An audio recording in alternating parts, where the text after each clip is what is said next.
Welcome on in. Thank you all so much for being here. Couple of a weird technical glitches, but it's all going to be for the best. Basically, Twitch has changed their policies and now allows me to show YouTube on the screen. So, of course, I've got to do it. So, YouTube, if you've ever wondered why you are not on the screen, it was a Twitch policy. And now they've apparently changed policy, and now I can do whatever I want. So, very, very cool. You need to know who is the Twitch who the Twitch viewer is. Now you can see there's a little icon on the side. So it'll mean that the VODs are actually much more engaging, I think. So we'll see. Thank you all for being here. We're going to have a fun one. I was thinking a lot about what to do today. This might actually be, no, this won't be the last time in this space. Next week will be the last time, most likely. But I think next week will be the last time in this space. Then I'll be going to Sweden, and I'm not sure if I'm going to stream there or not, mostly because my family's there. And then after that, I'll either be in the new space or at home for a week. So yeah, not 100% sure. So that made me think, what do we do here? And I thought that maybe we would continue a build that we were working on back in September. The last time we worked on this one, I made a Culvers for 5 hours. It wasn't my finest moment, but it should be fun. So it should be fun. Don't worry about the errors. I know that you guys can see that little window up there. Don't worry about that. Well, Gary, thank you for the gifted subs, dude. That's super generous of you. Welcome on in, everybody. How's everyone doing today? Hold on. I need to be able to see what's going on. I also need to figure out why the music stopped. Technical issues all day. That's what you guys are here for. Good evening. Welcome on in. Construction stream, first office. Well, the funny thing is, they've moved so fast. The office is almost done.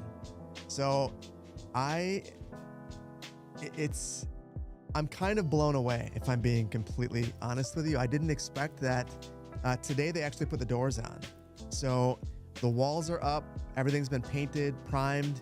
The internet is partially installed. That happened yesterday. And the doors went up today. I think the cabinetry is going in on Monday for the kitchen. And after that, it's like small incidental things. So yeah. It means I've got to hustle on getting things done. We got a lot of things that I've been meaning to get done. Ethan, thank you so much for becoming us up. But whoa, what is going on? What just happened? Hold on. I'm missing activity. There's some crazy stuff happening on YouTube. Thank you guys. It's super generous of you. Yeah. Poplar Ponderosa. Good to see you, buddy. Give me 1 second as I run into every single technical problem that I could possibly have today. Doing it again. before I started, I might have crashed Skylines, lost my settings file, and now the app I use for alerts says we're done. We're not doing this.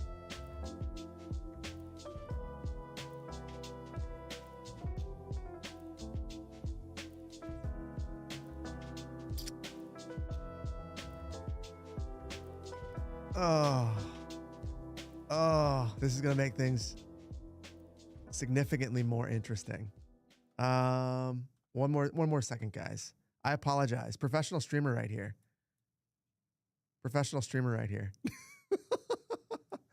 That is precisely why I'm screwing everything up. Respecting the troubleshooting. So here's what's going on. I use a piece of software called Stream Elements Ground Control. I use it to view alerts, and without it, I feel absolutely blind. And it's telling me to log in, and it's saying, okay, you're logged in. And then as soon as I click the button, it brings me back to ground control, and it's not actually doing anything. The other thing that's going on is Spotify, which, if you guys are unaware, I think they are. Well, actually, I'm that's speculating. It's something I heard. I'm not gonna verify something that I don't know. Spotify just isn't working right. It just like stops. So I'm gonna keep playing with that. Give me one more second. I'm gonna hopefully I can get this working. Because without ground control, I feel lost. Very, very lost and sad. Stream day, yes. Speakers just blown out by ad. I'll turn up my volume so you turn up your volume normally, and then when ads roll, then you won't deal with that. In the meantime, 22 months. Thank you. My volume's a bit low. Yeah, I'll turn it up. I was recording, and I generally normalize my volume to -6 decibels. Some stuff that you probably don't care about, but I've been doing it the exact same way for years, and it's all second nature now during the edit if I leave everything where it's at. Unfortunately, for live stuff, it's just not good. So I have to change it, and if I forget to, I sound quiet. I blame Chrome for all of this.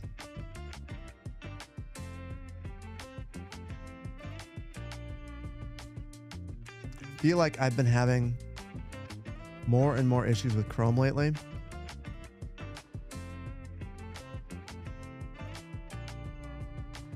And this is probably my issue. Give me one more second.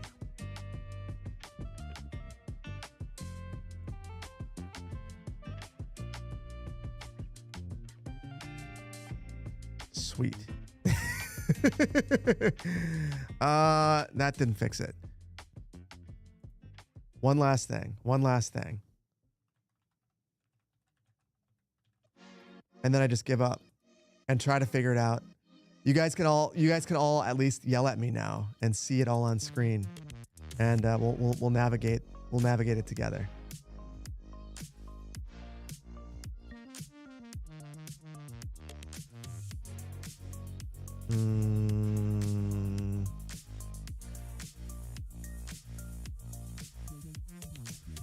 Okay.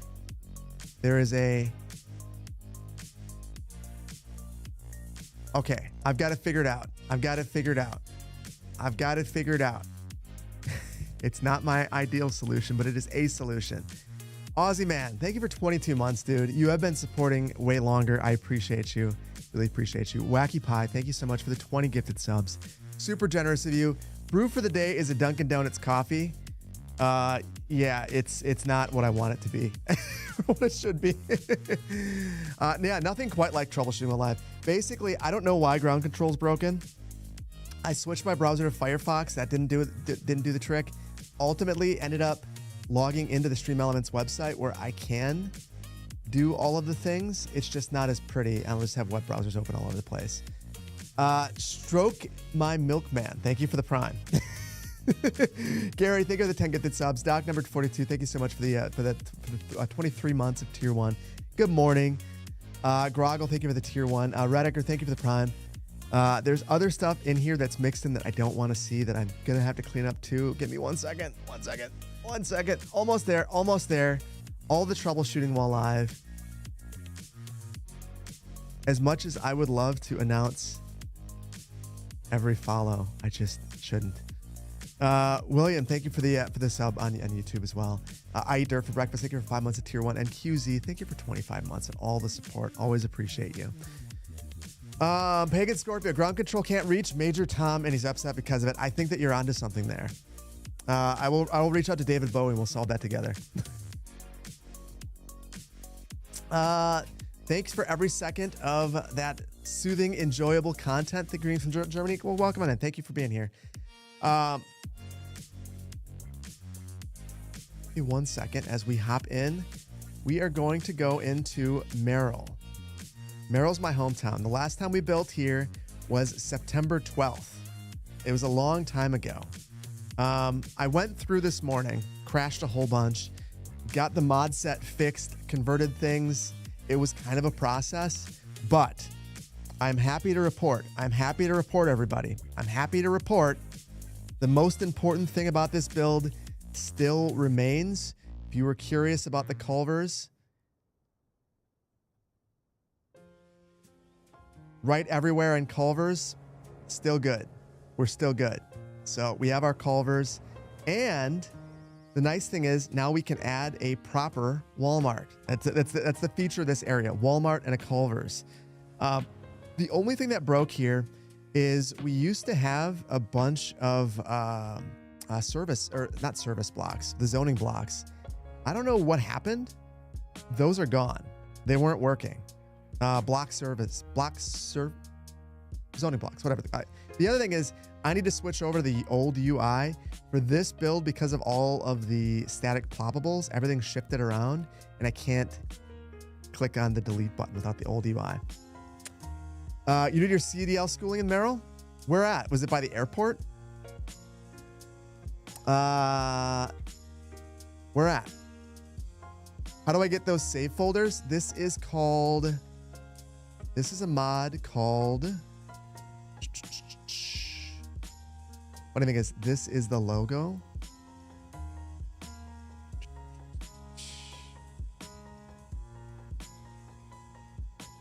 What is it called?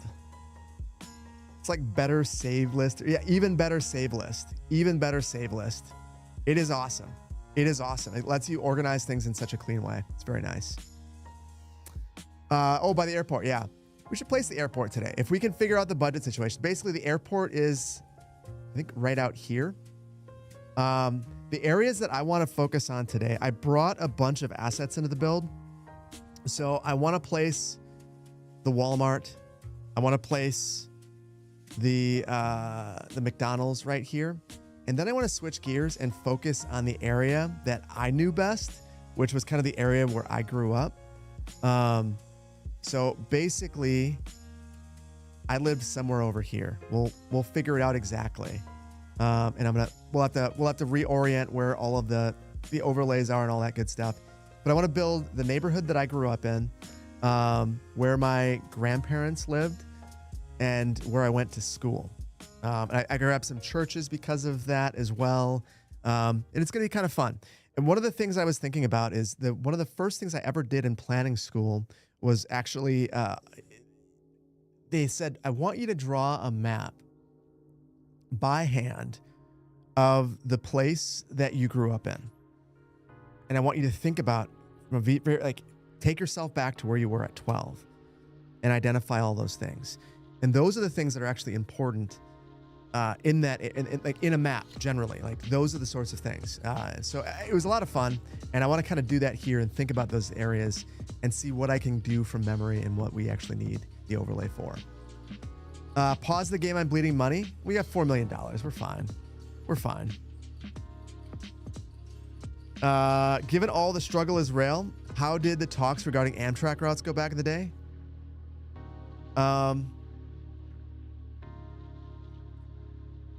Amtrak's on board. the city's on board. There's a lot of other partners involved. There was a lot of coordination with other communities.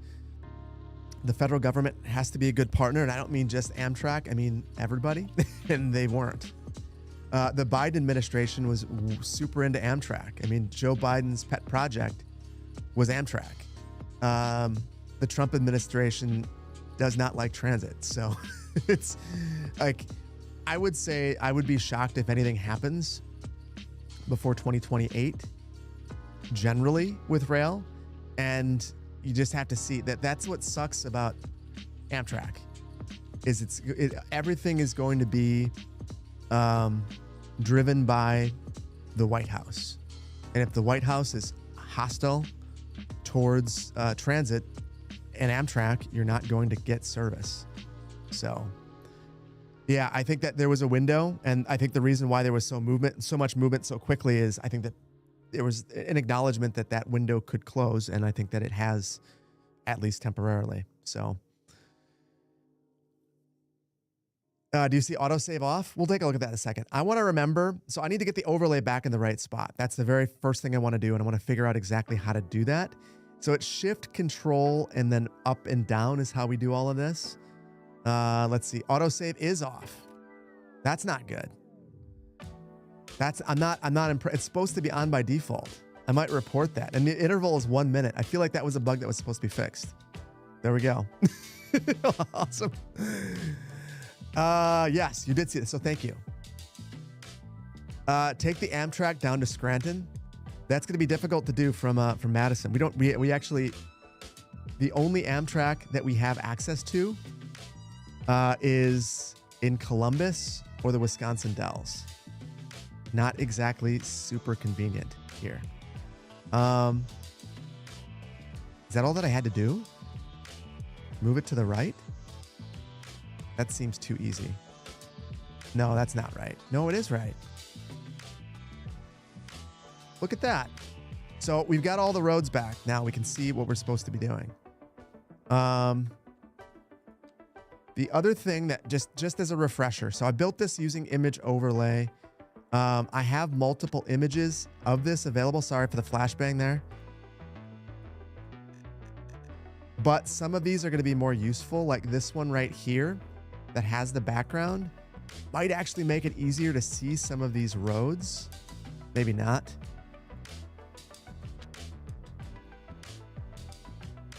Ooh, that one's pretty good. That one's pretty good right there. And then I've just been tracing the roads in. Then from memory, I'm placing in some of the land uses. Like right here is going to be we'll make a proper cemetery, not this plopped one. Then we have our road maintenance depot. This is the fairgrounds. So we're gonna be doing a lot of stuff like that. But today, this is gonna be the focus. This area right here, and I'm gonna try to name the streets correctly as well, and focus on areas that I could walk to. So it should be interesting. Good morning, Lord Curse. Welcome on in. Why would the White House want the average person to have easy mobility? Mostly because the White House should care that people get upset. They should be responsive to people. That's the main reason why.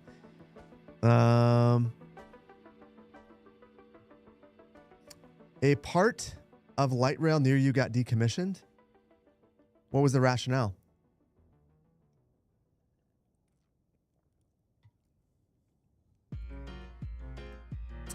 Empty, finish these, fill. Vainglorious. Now's when I try to actually be a good streamer. So Vainglorious. Oh, dang it. Not yet, guys. I'm confined to the window now. Everything is going awry. There we go. Free. Okay, now I'm free to find my window so that if Brandon messages me, I can actually see it. There we go. Now we're good. Now we're good. Now we're good. Now we're good. When will this game be available on PlayStation 5? That is such a quality question. I love that one. I have an easy answer for you. Iceflake has personally let me decide when it's coming out on PlayStation 5. And every time someone asks that question, I personally add 5 days onto the timer. So, you know, here's what we're actually going to do with that. Here's what we're actually going to do with that. Hold on. Why don't we go for a drive in town while I come up with an idea here, because I know what we're going to do with this. Here, you focus on, not that. That's the wrong one. Hold on. I'm feeling punchy today. So,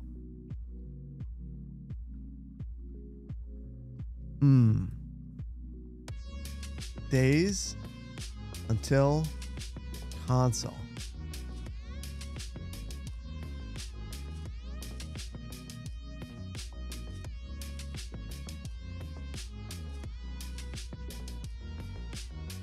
No, we'll say we'll go on to 105. That's what we'll do.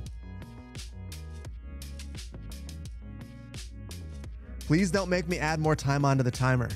I don't want to do it, but I will. Every time you ask, I have to add another day onto the timer. So just know, this isn't me. This is you. This is you. So, just so you know.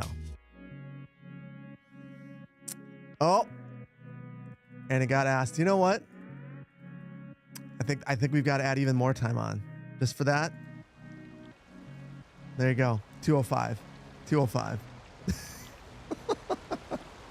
When's it coming out on the Wii? That's actually next week. It's actually next week. Yeah, this is misinformation. It is. That's why I must get rid of it. Someone will point it out. Where did I get my master's from? University of Colorado in Denver. Phenomenal planning school, in my opinion. I very much enjoyed my time there. Let's begin over here. And of course, I don't know what the roads look like up here. So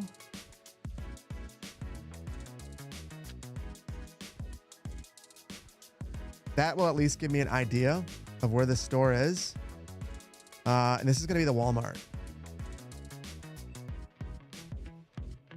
So I picked up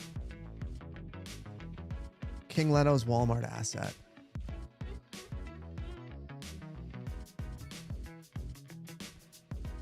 Which is going to be perfect. I want to check one thing now. Let's look at the parking lot. We're going to do it very quick and dirty, but I want to look at it here. What do you find mind-blowing about European city planning versus American planning? The amount of history that you have to work around. And I mean that in the most positive way. We just don't have that here. We don't have to work around that level of history. We also don't work around pedestrian environments in quite the same way. So that's ultimately the thing that I think is the most interesting. And they're just much more pedestrian focused. Navigating a European city is dramatically different.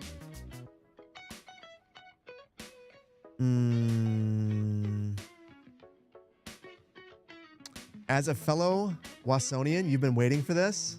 Love it. Have I used the Road Builder mod? It totally messed up your install. I have used the Road Builder mod. I've used it quite a bit. Road Builder is a great mod. It's also very complicated and it can cause issues. So if you don't need to use Road Builder, don't use it. I use it sparingly. There are specific areas I like to use it.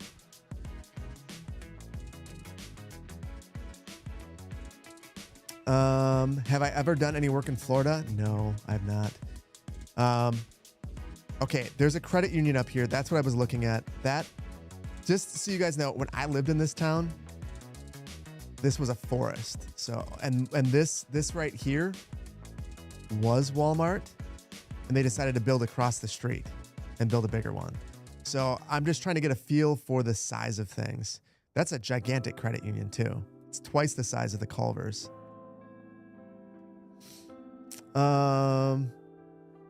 Use it in some places, but you need platter. That's one of the funny things. When we were initially building this, one of the things that I was struggling with mightily was zoning.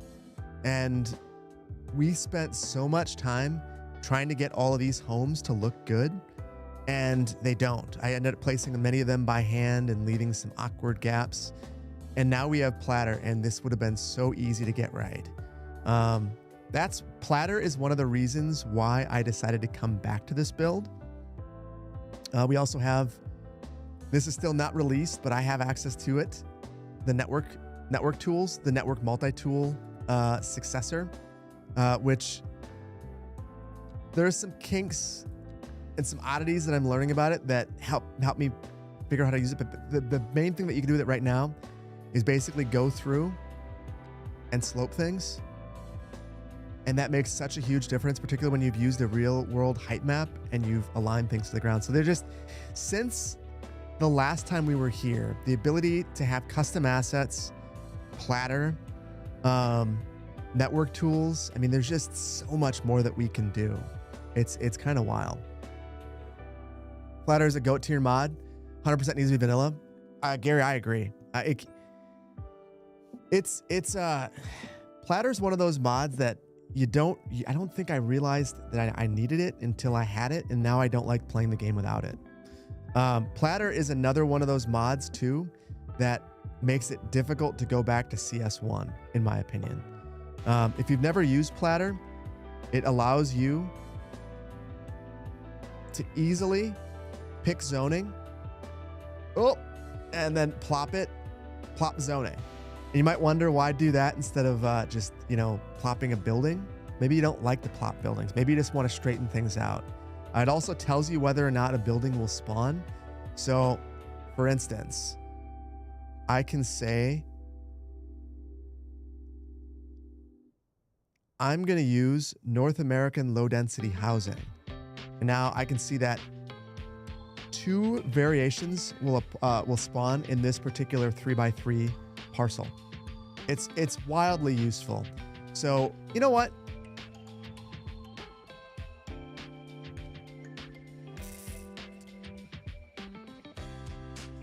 Rather than just talking about it, why don't I just show you how this works? Well, I want to check one thing out. I want to know how bad unemployment is. It's bad.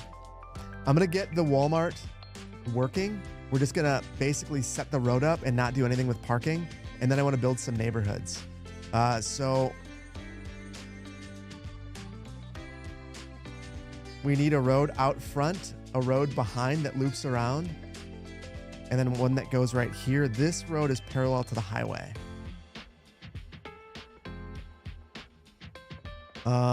Yeah. Less talk, more filling. That's the goal. That's the goal.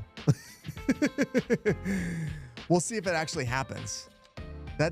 You guys know the way these things go. I feel like a stream is 90% thinking about doing something, 5% doing it, and the rest of the time being yelled at for not doing the thing. And that's fine. Yeah, yap. That is precisely what it is.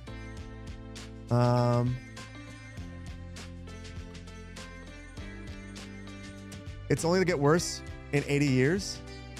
Talk about AI or me, because both of those things are probably true.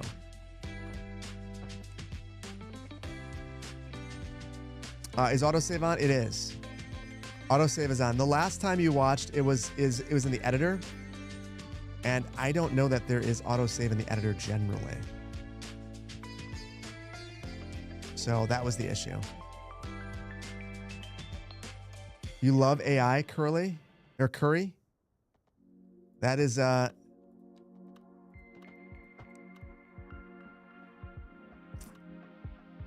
my take on AI is that there are uses for it, and the over-reliance is my problem. And the belief that it's a panacea. AI could be transformational in a number of good ways, and it could be absolutely devastating in a number of others. So I don't know.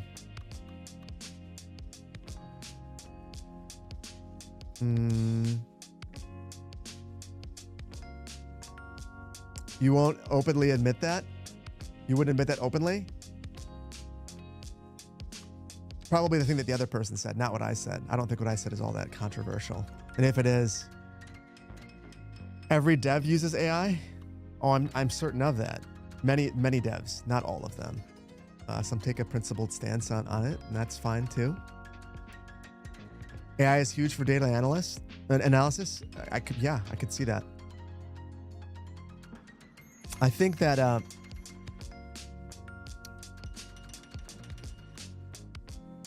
there are many reasonable uses for AI and many that are not reasonable. And my problem is when AI gets used as a replacement for creative work. That's one thing. AI is not creative. And the other thing is just that the fear that we eliminate a whole bunch of entry-level stuff, and then people can't get jobs. Like we need people to still do things.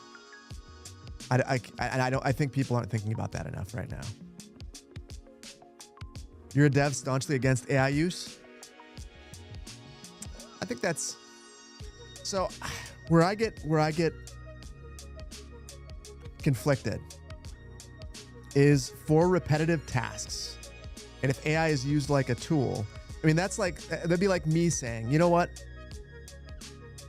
I use Affinity Photo to make thumbnails. There are features in here that are very beneficial for me. So okay.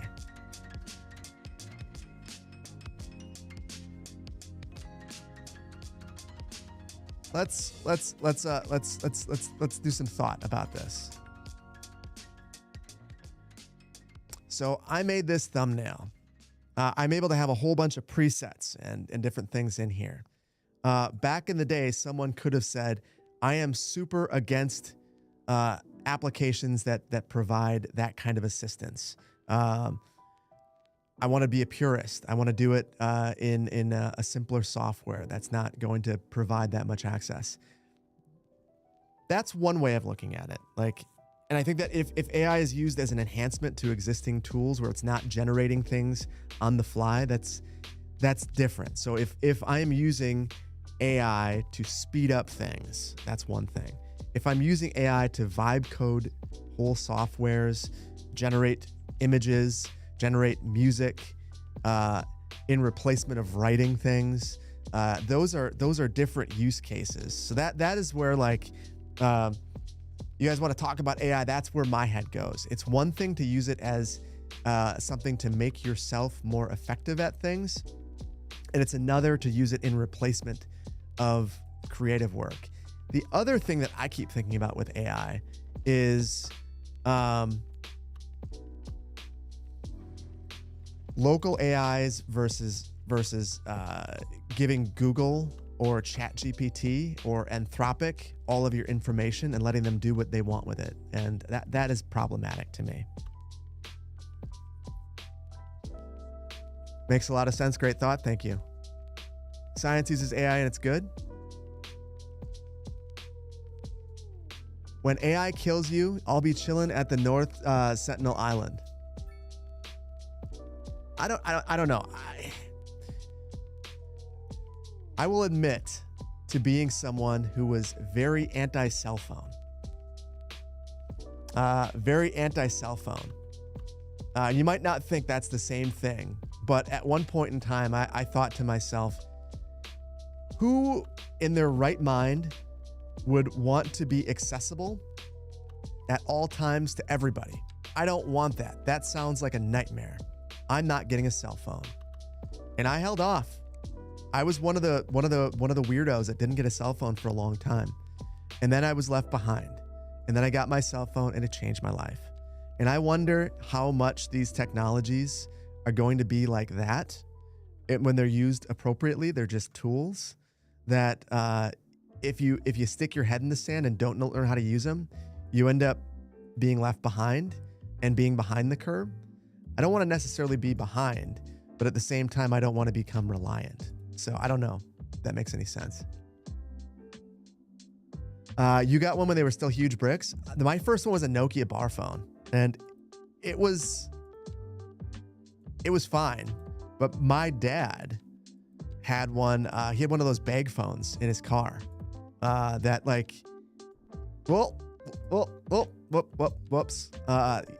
So my dad was an early adopter and I was way behind.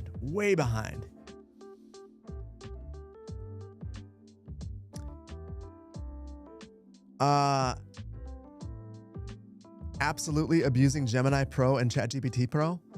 I'm not sure who is doing that, but I will say that I never know, like, if you have a Google device, you have Gemini built into it. They're just gonna give it to you. Some of the things it does are very useful in the kitchen. I find that it's super useful to be able to ask it certain things. But I don't want someone. One of the things that really bothers me is I know that they're training Gemini on all my videos, and there's nothing I can do to opt out of it. There's nothing I can do. And if you say to Gemini, write a video in the style of City Planner Plays, it'll do it happily. And that really ticks me off.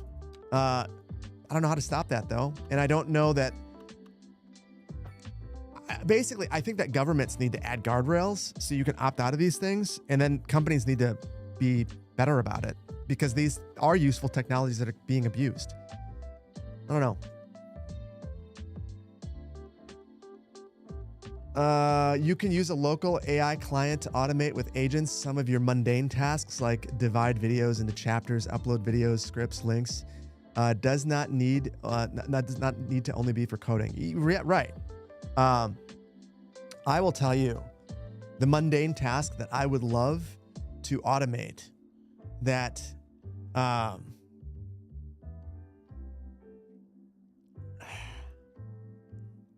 so here's one. If I could figure out a way to create a piece of software that would duck audio for me. This is something that Resolve can already do. Premiere does it. Final Cut doesn't do it. Ducking audio is a pain in the butt for me. It's an art as much as it's a science. That's the sort of thing, like, I'm sure an AI could help figure that out. And that seems to be, that's something that I'm just doing anyway. It would save me time. I'm not going to hire a company to duck for me. It's not going to eliminate someone's job, but it would save me a lot of time and allow me to spend more of my time on the creative pursuits that I have. That's the sort of thing that I could see AI really being used for a lot in the future, having the ability to do that. But we need to get to a point where it's not being abused so that people feel comfortable with that sort of thing.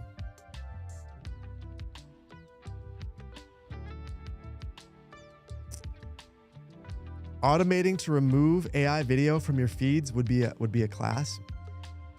I feel like YouTube has to give people the ability to do that. It's amazing to me.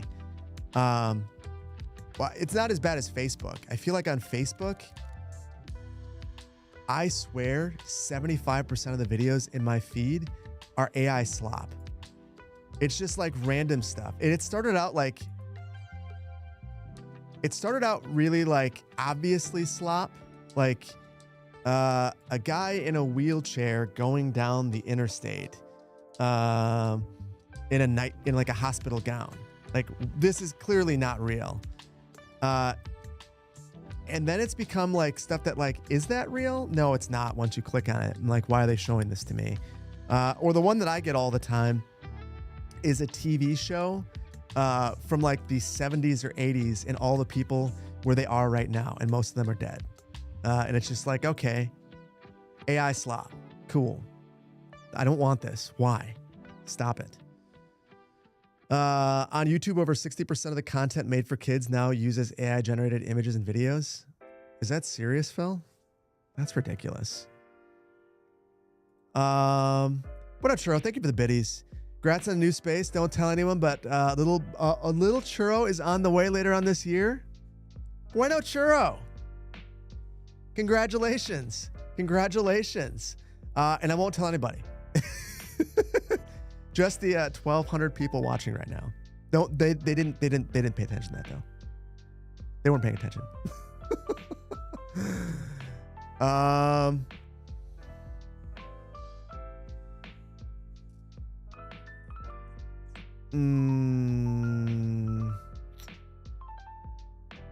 You'll keep your mouth shut? I appreciate that. Churro appreciates that too.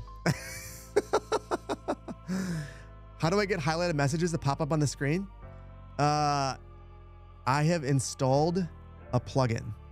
And I will be honest, at this point, I've installed so many plugins into OBS that I don't know which one it is. It's a plugin.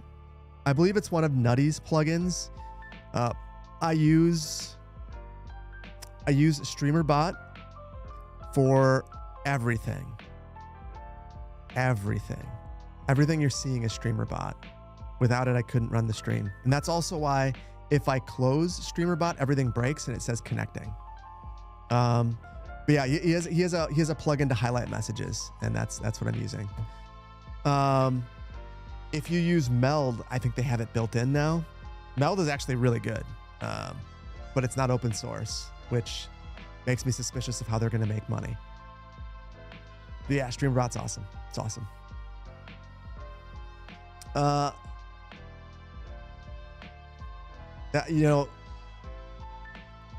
Vainglorious. That is an excellent question. Boy, someone should really figure that out and give you that power. That would be so great if you could push the button. There's two ways I can think of this happening. Either I find some way for you to tie into StreamerBot. Actually, there's three ways I can think of.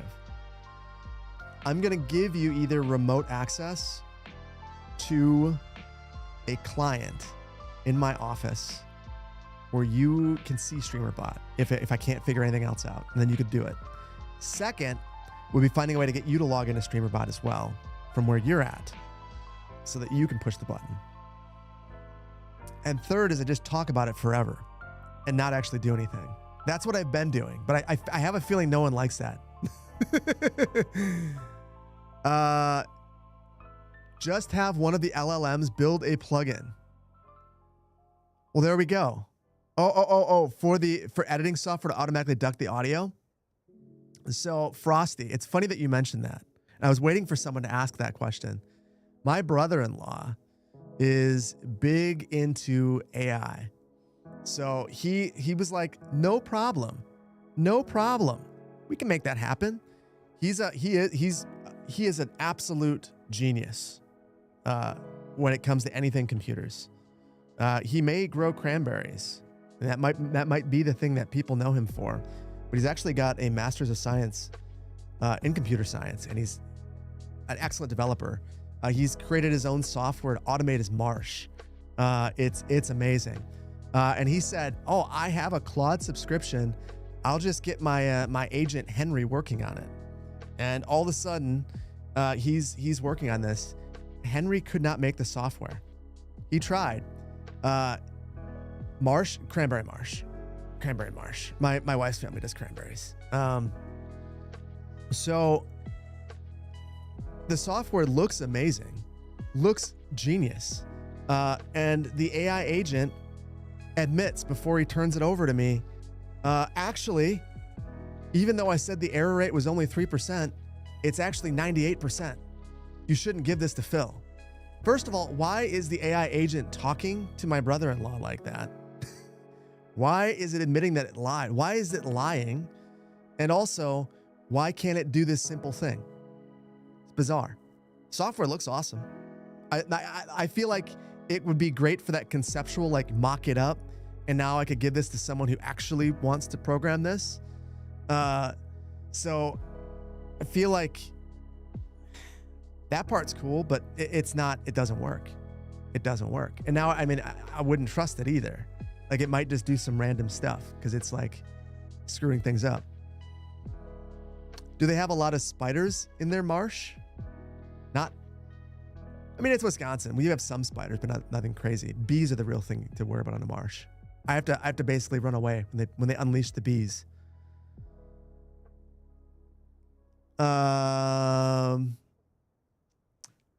Hold on. It's not lying. It just realized its error. Okay. Uh, AI cannot create things. It can only recreate things already made.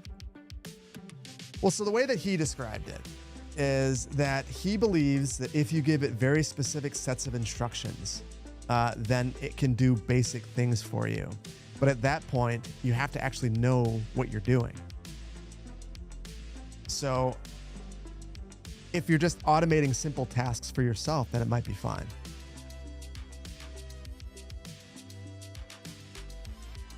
AI won't lie to you unless you tell it.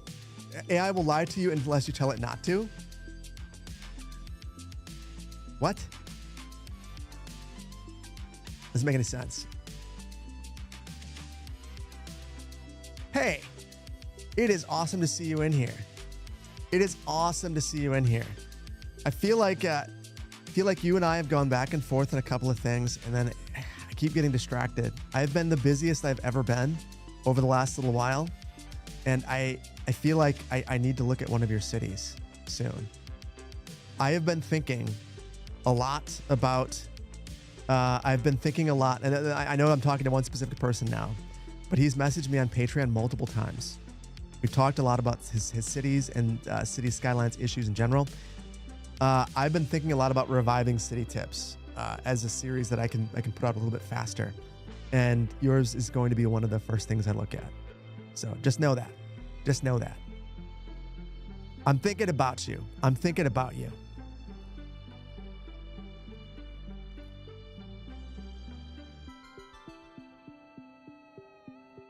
I got the thumbs up. I'm good. I'm good. Pagan Scorpio, change one word in a query and the answer will change so drastically it's ridiculous. That's your experience with garbage Gemini and Google search? Yeah. Well, so I've gotten to the point with Gemini that, because, I mentioned the good things that it can do with your Google Home. The bad thing is it will just make stuff up. Totally random stuff. And it'll be like the most mundane stuff. Like I've had it hallucinate the weather. These are things that like my Google Home could do very reliably before. Like do a good job of telling me what the weather is going to be like in Madison. And all of a sudden it goes, the weather in Detroit will be this. Why are you telling me the weather in Detroit? I don't care. Like, no offense if you're in Detroit right now. I hope the weather is great for you, but I don't care what it is personally. Also, I don't want you to just make up the weather like that. That is not helpful. Or better yet, ask something very specific and it tell me that it's not true. At one point, I asked for something about the Nintendo Switch and it told me that the Nintendo Switch didn't exist. The Switch 2 didn't exist yet. That the most current Nintendo console was the Switch 1. And then it told me that I was lying about the Switch 2 existing. And like, so that those are the sorts of things that to me shake my confidence in it. That's not a good one. And okay, David Morrison, I'm sorry if I don't care about the weather by you. I do, but I don't. I hope you have great weather. I don't want to know what it is. You asked verbatim to quote a scene from a show and it just made up an episode and scene in the show? Yeah, it does that. Anti-Nintendo AI, maybe that's the thing. It's just worried that Nintendo's going to sue it. So it figures the safe thing to do is just not say anything at all. And you know what? I can respect that. I can respect that. You asked for a thing about CS2 this year. It told you info about last year. I think it does very poorly with current events or anything remotely current. The things that it's been very good at, the things that make me not write off AI entirely is QuickBooks. My brother-in-law, who I've said is an AI fan, he told me he has a small business. He uses QuickBooks. We talk about small business things.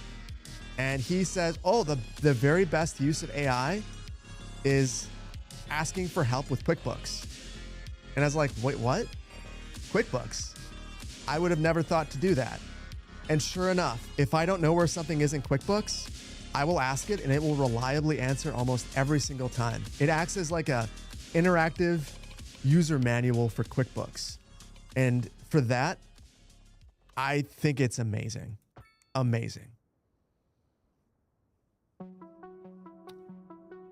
My thumbnail on the right is triggering your OCD. Or my thumb video on the right. I don't know what that means, Bo. But I'm very curious to know what this means. It's very good as a wiki search engine. I could see that. I could see that. You used AI Copilot to teach you Power BI. Not sure what that is, but I'm sure. That is kind of terrifying. AI can manage the software that all of our monies is managed by. Well, so I never let it in. So that is the step that my brother-in-law, we just will have discussions about the future of things. And he believes that we are all at some point going to have our own AI agents doing things for us. We'll give it local access to our computers and trust it to do things like take a look at our personal software. And I said, that's a bridge too far for me. I don't feel good about that. I don't think I'm going to want it to look at my own QuickBooks. He says that he thinks that's where it's going. Maybe it will. I don't see it. But asking it for help, without a doubt, feel good about that.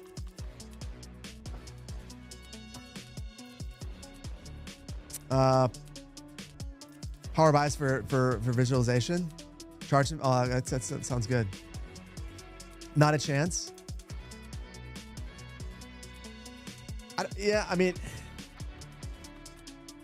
I've thought a lot about the things that I might have been wrong about in the past. Like, what things have I thought aren't going to be as impactful that ended up being crazy impactful? Going back to cell phones. I hate to even admit this. I worked at Apple Store number 1. Apple Store number 1. Glendale Galleria, Los Angeles. I worked iPhone launch. Steve Jobs came to the store. Steve Jobs went to that particular Apple store to launch the iPhone. Don't look him in the eyes. I've told this story before. Don't look him in the eyes. He'll fire you on the spot. He doesn't like when people look at him. I got to touch the iPhone and play with it and learn about the iPhone before almost anyone else. And I touched that thing and I was like, this thing is fine. But let me tell you, it's nothing compared to my Palm Trio. I can play SimCity 2000 on my Palm Trio and install apps, and the iPhone does not allow it. This phone is not going to go anywhere. I was so wrong.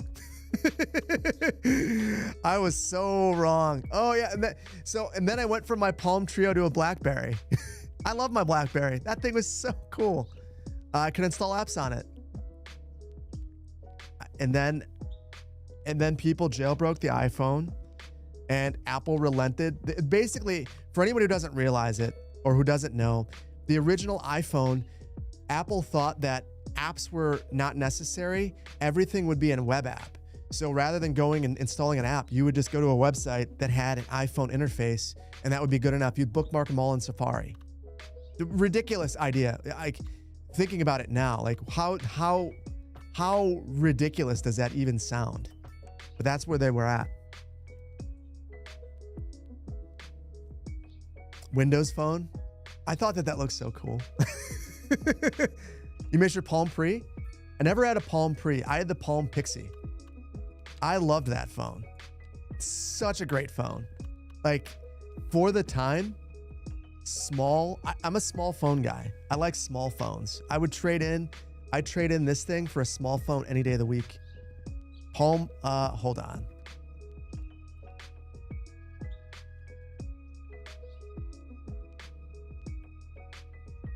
If you guys, God, I should buy one of these. Quality device, little tiny phone, full mushy keyboard, touchscreen, fit perfectly in your hand. Loved it. Loved it. I never had the little charging pad, but I love that phone. It was perfect. You wanted a Zune? My wife has 2 Zunes, the big chunky boy and then the small one. And she, I had my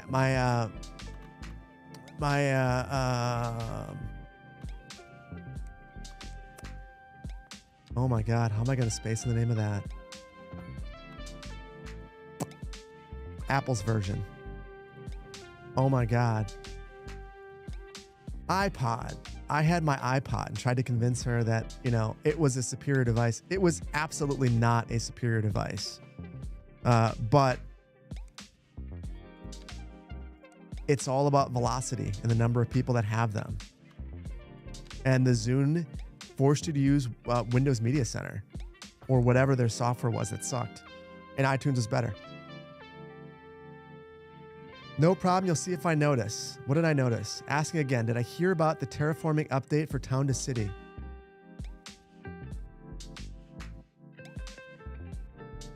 I have not.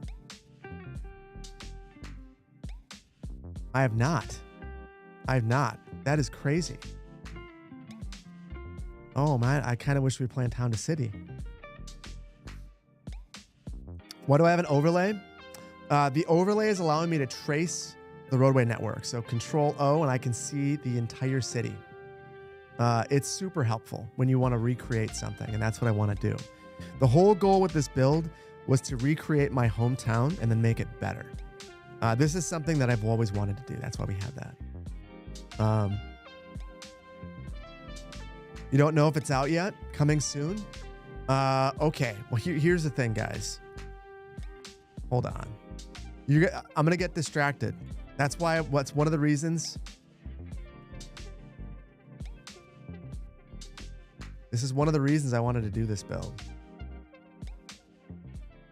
March 2026.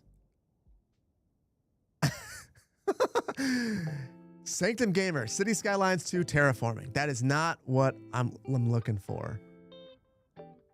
Hold on, guys. We've got to look at this. World of Warcraft Midnight is shaking. Hold on.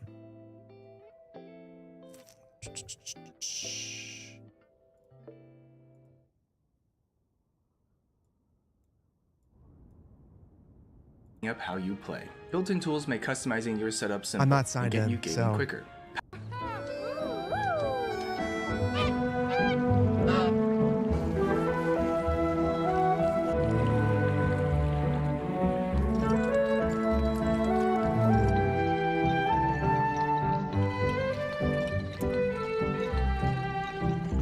oh god, I can't wait to play. Oh my goodness. You guys are about to lose me again.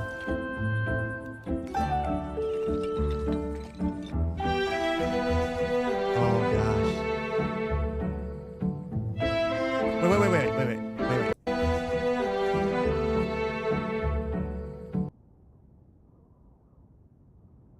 They got anarchy. Awesome.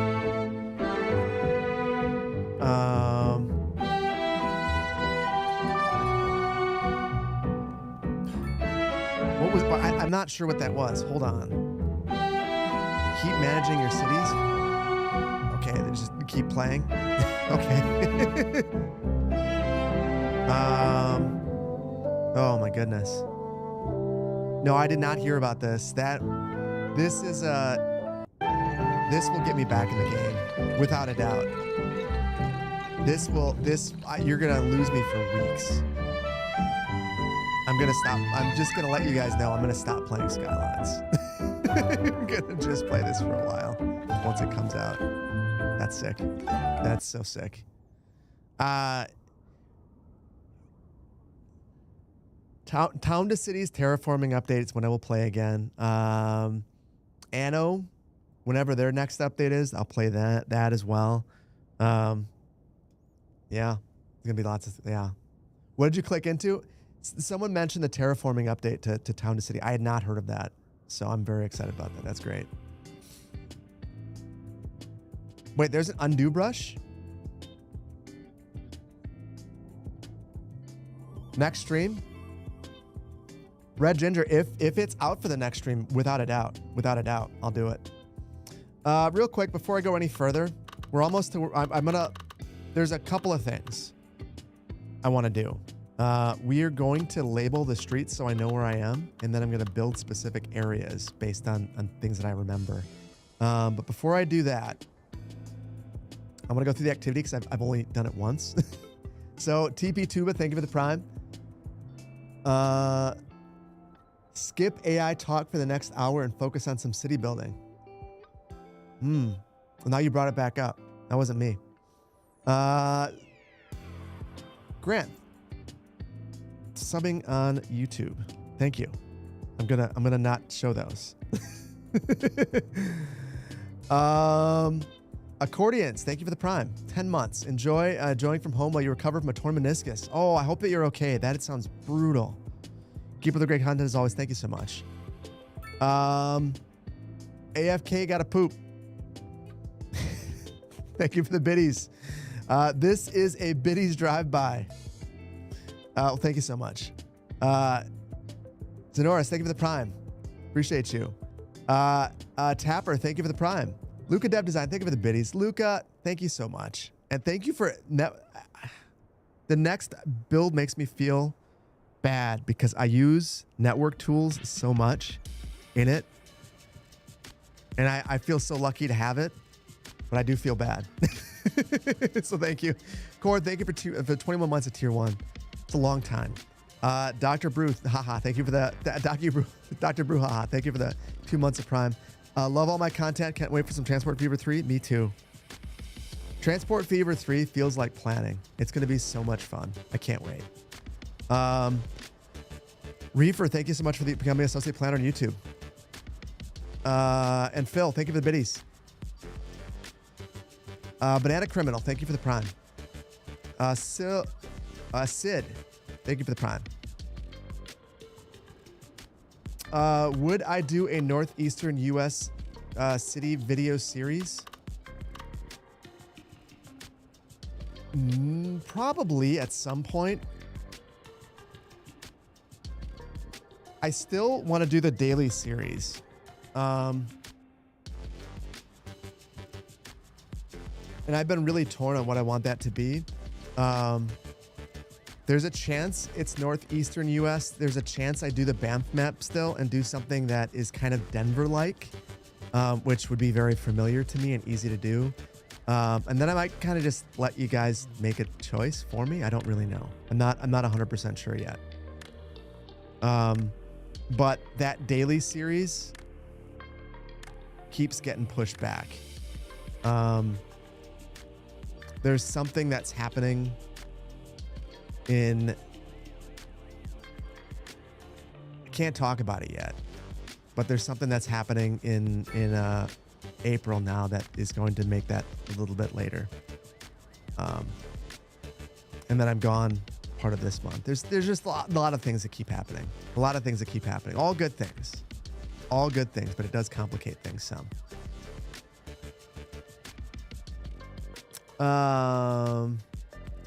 And DLC in April. Will you lose me then too? Yeah. Well, it depends on your definition of loss. If you're excited to watch me play Anno, then you're gonna be happy because I'm gonna definitely be into that. If you like when I play City Skylines only, you're gonna be very sad because I'm gonna play other games. We're not just gonna do that ever again. I will play lots and lots of Skylines, but I will also play other games. Okay, I've been looking to see where I am.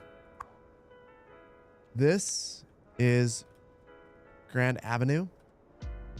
And if this is Grand, give me 1 second. I'm figuring out exactly where I am. This is Merrill Street.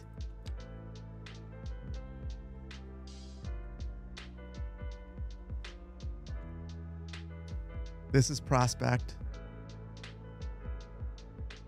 And this is where I lived. Wait, that's not right. This is This is where I live.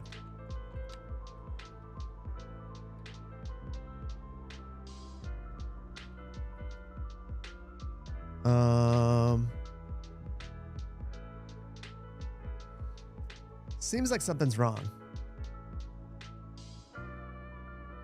I think that's right. I think it's good now.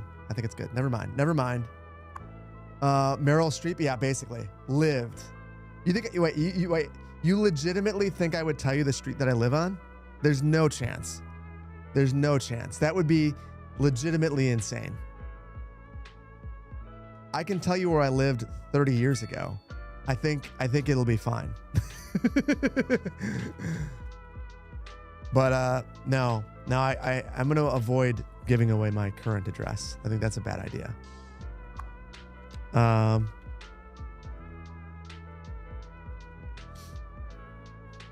CPB doxes, yeah.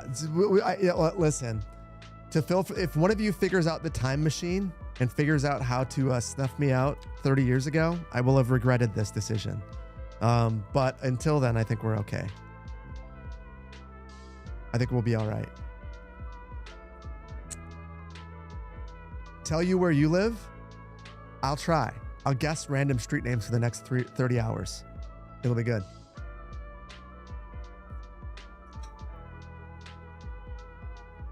Uh, 10-year-old Phil sounds scary.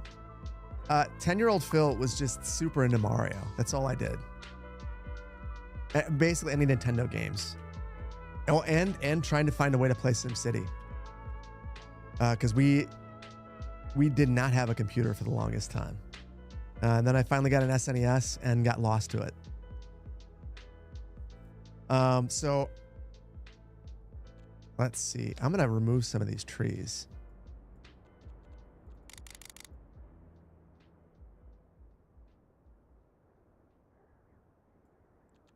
So, if I'm not mistaken, let's see. We need alleyways behind all of these streets, and some of these might actually be alleys that I screwed up. Or I didn't add the alleys. So this one right here should be an alley, and it turns into Wright Street right here.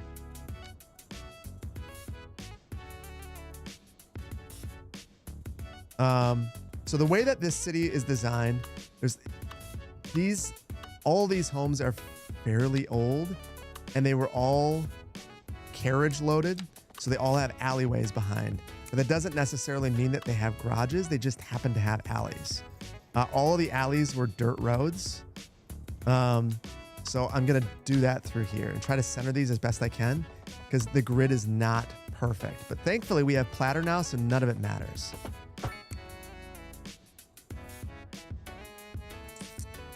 Problem with time machines is you can really only move forward in time.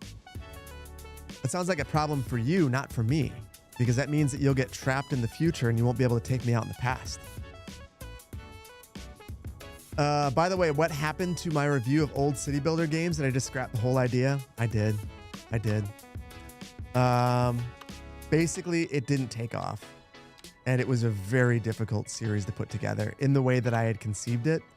So if I'm going to do it, I have to do it differently. Basically, okay, that's a great question. That's actually a great question. So I put together a series called City Builder Showdown, and I wanted to really dive into the details. And I started with a game that I thought was going to be a slam dunk. And if SimCity can't do it, the series concept wasn't good. And I haven't so ruthlessly scrapped something as I've ruthlessly scrapped that. Felt like it was the right call. We will do something similar, but not that. Yeah, it worked in theory, not in actuality. I was actually pretty bummed that people didn't like it more. But it wasn't just that there were a lack of views on it. It was also that it had a higher dislike rate than normal. Otherwise, I could have just given it some room to breathe, but it was conceptually not good, I think. Unfortunate. Cries and Caesar 3. I just think I need to not pit the games against one another, and maybe. So the YouTuber in me troubleshooting it. I think what I need to do is rather than having a showdown, I just need to get to the gameplay quickly. Explain why I'm playing it in like 30 seconds and give a brief history of the game when it came out and how you can play it at the end, and then just get to it. Sometimes you can destroy a video by talking too much, and I think I just talked too much. Quickly, I'm using Seraphin's version of the zoning for North America. It doesn't have all the trailers, and things are just a little bit easier and more predictable. And then I'll use Platter to place everything. So if you're wondering what I'm doing, that's what I'm doing. Sorry, but Phil explaining anything in 30 seconds is an auto fail. Well, here's the thing. As long as I write a script, it's not an auto fail. And the funny thing is, I'll write a script and I'll get a whole bunch of comments saying, dude's using a teleprompter. Hell yeah, I'm using a teleprompter. I said I love my teleprompter. It is one of my favorite things that I own. Yes, I'm going to use a teleprompter. It's amazing. And it allows me to organize my thoughts. So, yeah. So as long as I take the time to write and use my teleprompter, I can get through it in 30 seconds. Outside of that, no way. No way. Then I can't do it. Yes. Oops, I'm prepared. Exactly.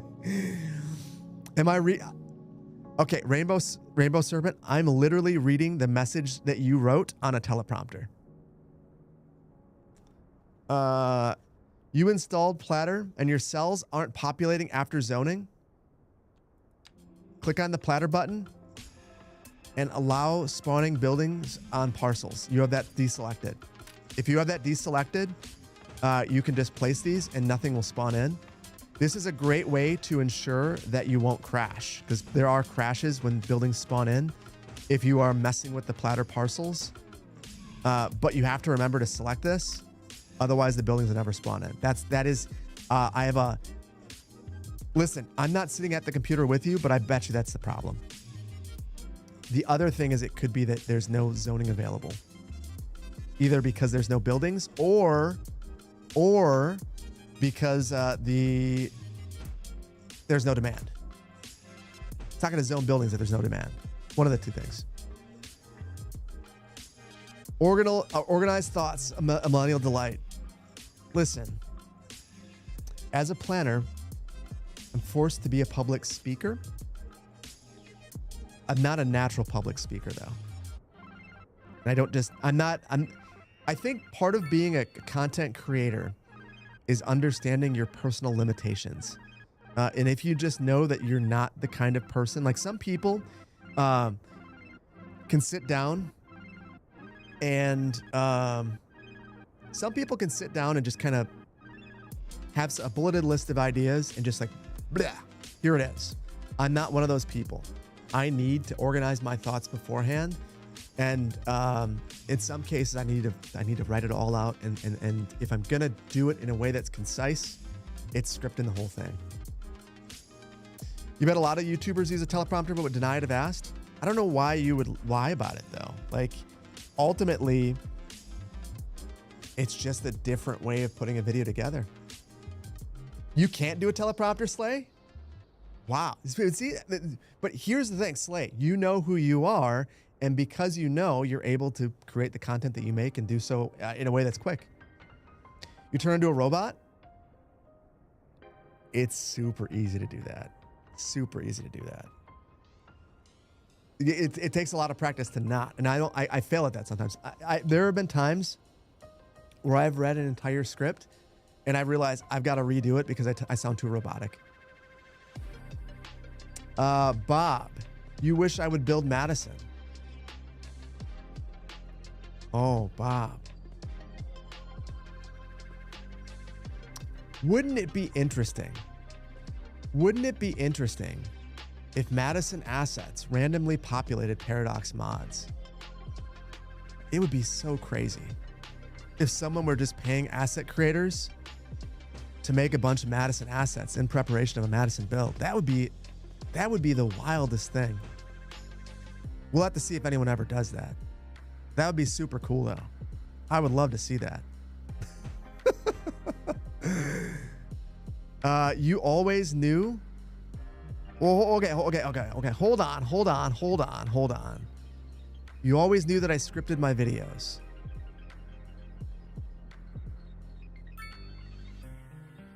Well, yes and no. So my videos are all bulleted out. So I'm not going to share everything. I don't need to teach someone how to make my video. That's not beneficial for me. No offense. If you can figure it out on your own, more power to you. But I plan all my builds meticulously, with the exception of the one I'm working on right now. So I will have an organized list. I'll write the intro script generally. I'll write an outro sometimes. If I have informational bits in the middle, I'll write those. But I don't script out the video. I just talk through what I'm thinking.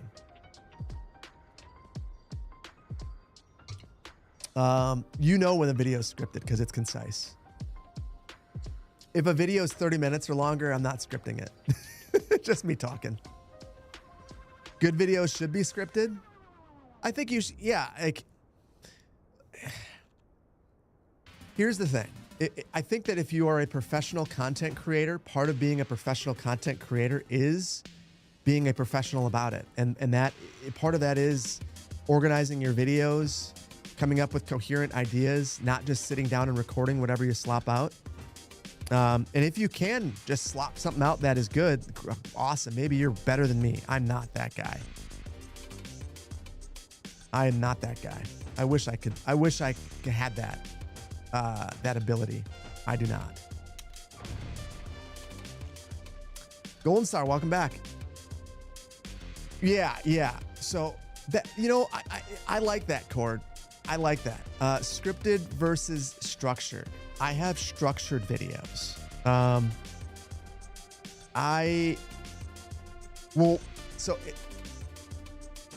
The second channel was initially, the idea was that I could end up doing things that were much less structured. And the funny thing is, it is turned into something totally separate. It is turned into I script everything there.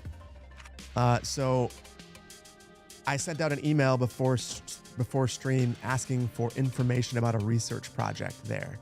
So it's becoming something different. But for a general Skylines video, I feel like for my normal content, I need to give it a certain amount of structure. Otherwise, it doesn't seem correct. And even the video that I'm working on right now,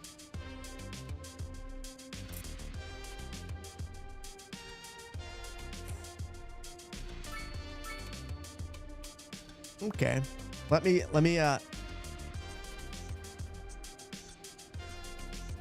I will, the Wizard of Oz will give you a peek behind the after I fix my typos, so you guys don't think I'm an idiot that can't spell. Give me 1 second. Okay. Now I will give you a peek behind the curtain. It's just for us here.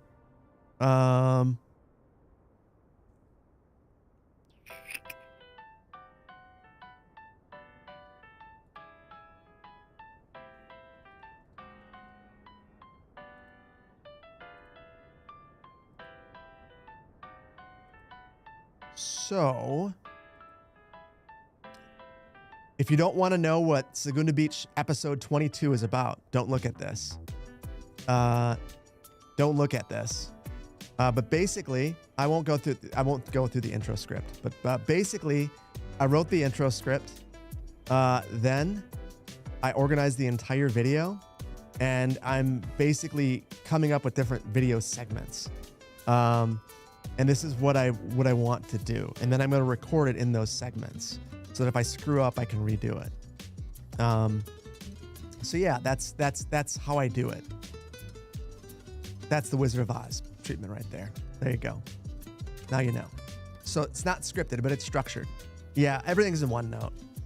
Everything I've ever done is in OneNote. I love OneNote. It is my favorite piece of Microsoft software. It is wonderful. So everything, all of my ideas. When you guys say something interesting on stream, I'll throw it in my OneNote. Everything is in there. It's very helpful for me.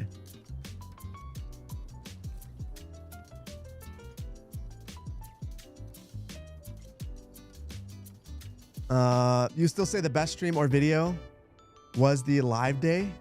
I don't know what that means. Which one?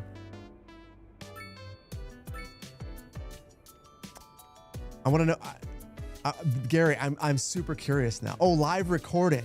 Oh. Oh, I'm so torn about that. So it's funny. When I was in New York, I sat down with a creator, and that creator talked about their, like, we just were like, the thing I like about these events that I get invited to infrequently, but it seemed to be happening all at once right now, is that you get to talk to other creators about their process. And I talked to this creator. You may not know him. He's a Spanish language creator, and he basically talked to me about his whole process for video creation. And he does not do dedicated video days. Like we were like talking about, he's like, I record 100% of my videos on stream. I will prepare all of my videos ahead of time. And when I'm streaming, I'm recording. And I edit out all of my chat interactions. So I don't do dedicated recording days, and I can stream more because of that. And I thought about that. I was like, oh man, what a dream if I could do that. But I don't think that my videos lend well to that. What I would love to do at some point, though, is have a laid back series like that. We'll see. We'll see. There's a chance that the daily thing becomes that. I just feel like I don't have the editing capacity right now for it.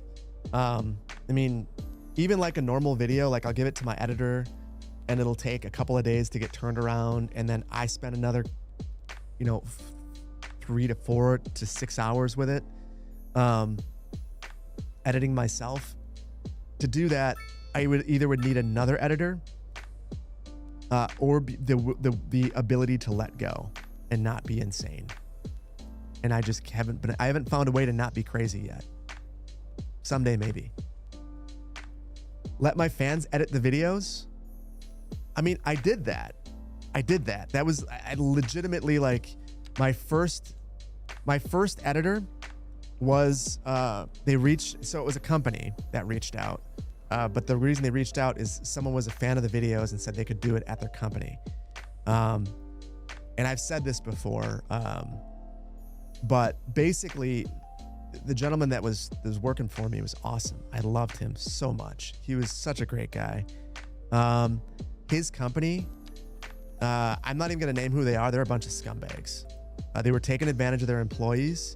And for what I was paying and what he was making, it was insane. And he ended up quitting, left me completely in a terrible spot. And then I learned that the reason he quit is he was making $10 an hour to edit videos. $10 an hour to edit videos in the United States. That is unacceptable. I pay my editor a lot. I'll just say it. I'll say what I pay my editor. I pay my editor almost $50 an hour to edit the videos, because I think that they deserve to make what they're worth, and they deserve to make a living wage, and it's important to me that they do. So yeah, $10 an hour versus $50 is a big difference. You do get what you pay for, and I think that you it's important. So yeah, that is also though why I'm a little bit ruthless. Like if a series doesn't make financial sense, I just can't do it. So if it's important that I can pay my editor. It's important that I can pay my own bills, and it's important that I'm not, going to do something that's going to lose money. so it's tough. It's tough. 17.30 is the minimum wage. Yeah, I mean, is it? Yeah, it's $50 an hour is awesome, especially considering editors, creatives often work paid less or less. Well, so here's the thing. He's a freelancer. So there's a couple of things you have to keep in mind. Because of that, he's got his own insurance. He's got taxes to take care of. So without me paying for his benefits, that's a thing. So if I were to hire someone directly, they probably wouldn't make $50 an hour, but I would take care of their healthcare, their 401k, and other paid time off, things of that nature. So it's a contractual relationship. So as a result, I want to make sure that he makes a fair wage to be able to pay for all of those things. The other thing about that to keep in mind is that with inflation, I've tried to make sure that every year I give him more, and I give him a percentage of the overall channel revenue at the end of the year. So that is something that he didn't ask for, but I think it's fair, and I think it makes him have more motivation to ensure that things are going well for the channel. So these are all the things. Yeah, incentivize rewards.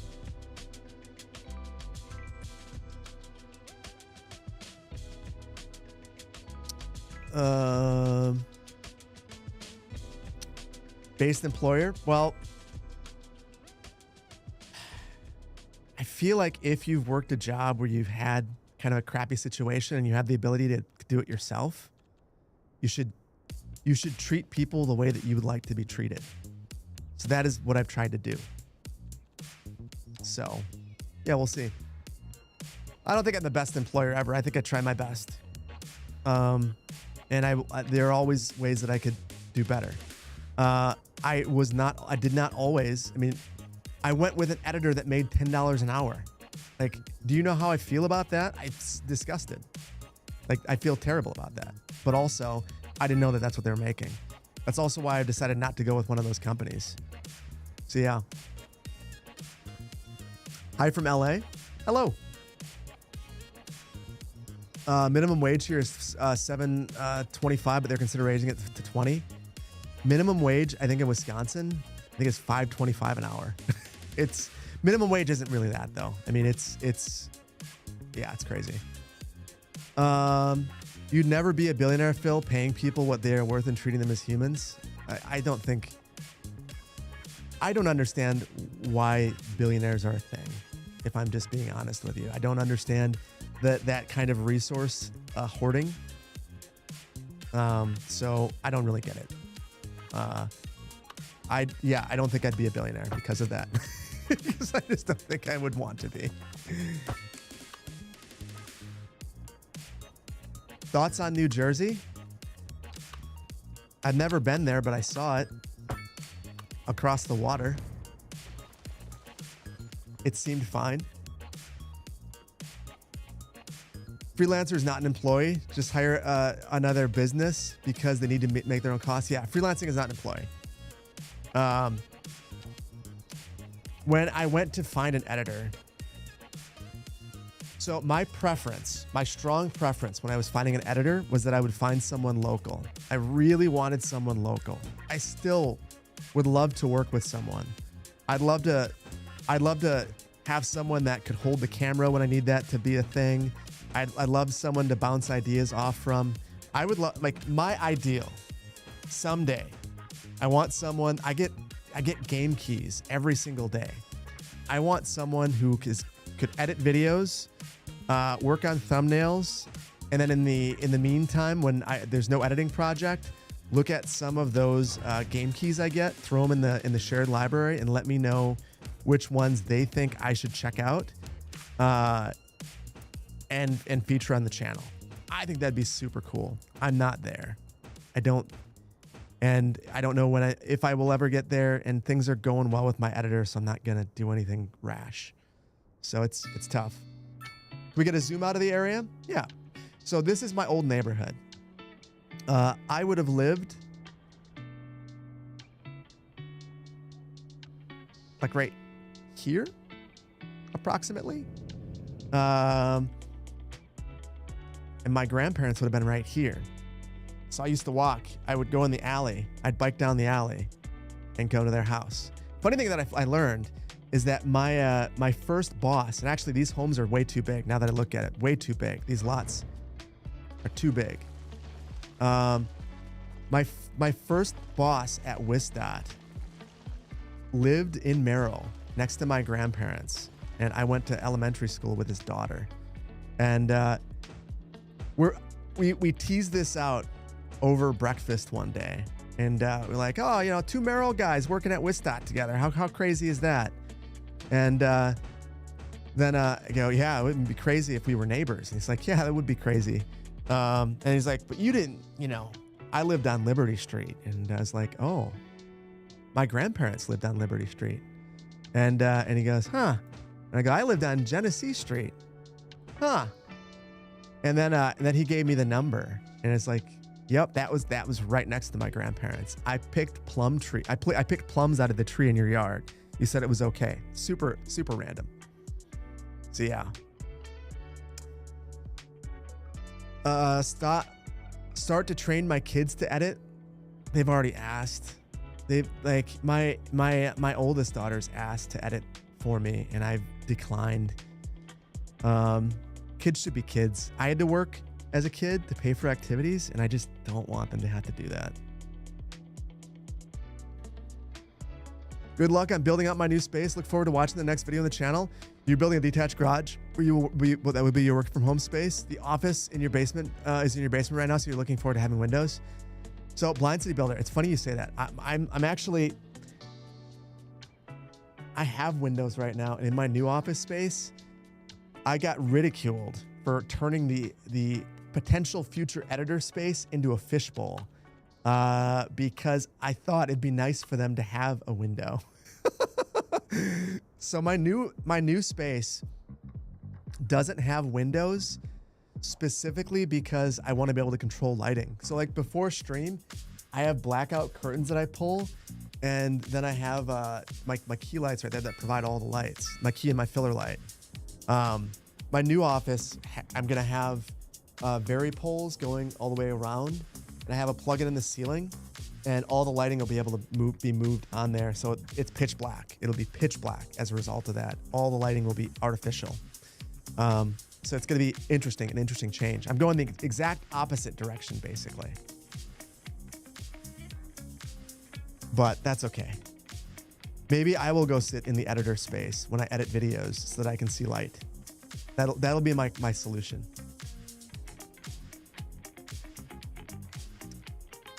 Your hometown will be done already. Population 1,000.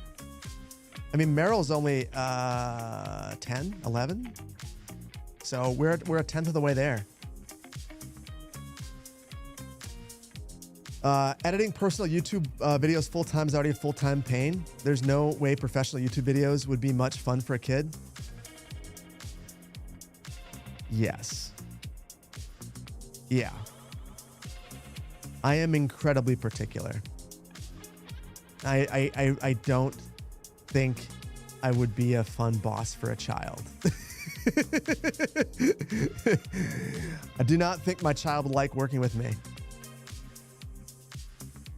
How has the internet switch worked out so far? Blurry Gil, it's funny you ask about that. So it hasn't. I'm not switched yet. So I'm still at the old office space. One of the last days.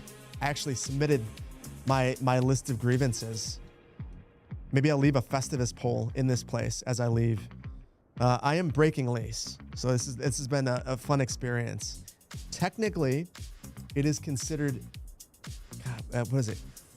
Constructive eviction when they don't provide you adequate services, and they are in breach of the lease. So I had to write a letter and then have a lawyer look at it. It's a kind of a pain. So anyway, what it comes down to is I'm still in the old office space and negotiating through that, and not at a great spot with my current landlord. but I haven't been at a great spot with them basically ever. So this has been a fun experience. So the internet's being installed in the new space, but I'm not ready. I'm not there yet. It's almost done, but I'm not there yet.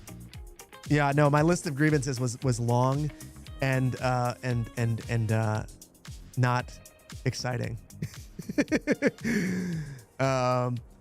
The biggest being that there is a 20-foot long power cable running across the floor so that my computers don't turn off. That was a large list of grievances. That's the biggest part of the list of grievances. If you don't have adequate power, you can't be in a space. And I complained about it multiple times. It's the whole reason I started looking for a new one. How fast is my internet? Download and upload. At the new space, it's 1,000 down, 300 up. It's not as good as here. It's 1,000 both ways here, but the space is very good. Sometimes the space matters more than the internet speed. Sorry for drumming up negativity about the current space. No. Listen. So, well, didn't work. This space has been so good for me in so many ways. From a mental health standpoint, I don't know how to express how beneficial this place has been. Before I started working out of this space, I was burning out. I was really burning out. I was struggling. I didn't know if I wanted to keep doing this. I felt like I was being crushed. I stopped feeling like I stopped leaving my house. Being in this space has forced me to leave my house. It's made me put down videos rather than continuing to work on them constantly. It has given me separation between YouTube and my personal life. It's allowed me to reclaim my home office as the place where I just hang out. And it's allowed me to go home and just be a dad. Working from home works great for some people. It does not work for me. And once I figured that out, it was really good. But this place has also sucked. And it's all because the utility provision is not acceptable. Like, you cannot have an office space where the power goes out and I can't flip the breaker. And when that happens repeatedly, that's not okay. Also, the AC is tied into the neighboring unit. So right now, hold on.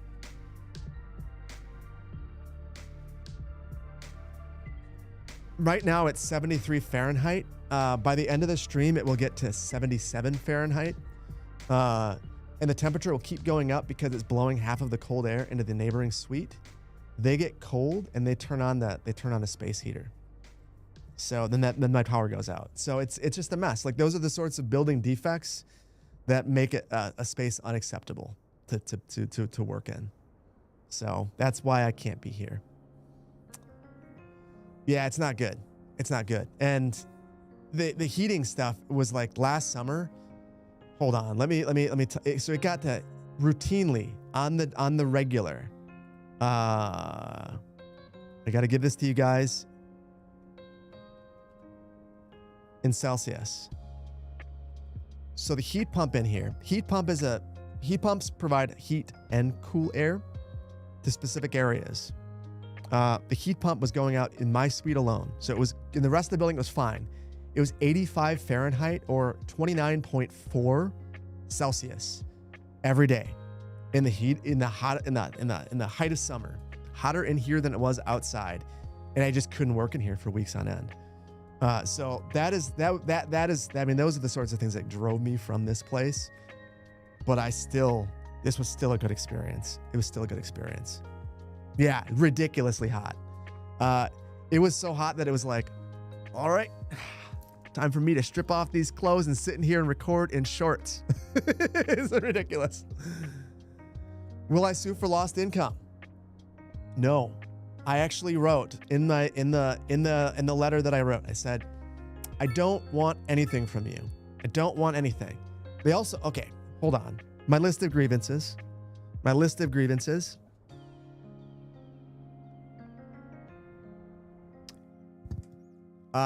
So my desk, so the neighboring suite, they were working on it and they dropped things from the ceiling into my suite while I was gone.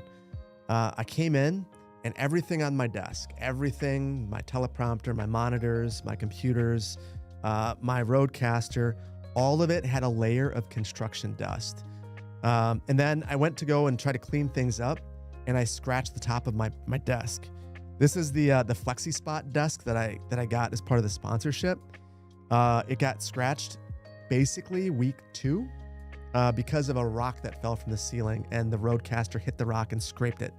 So it absolutely killed me that happened.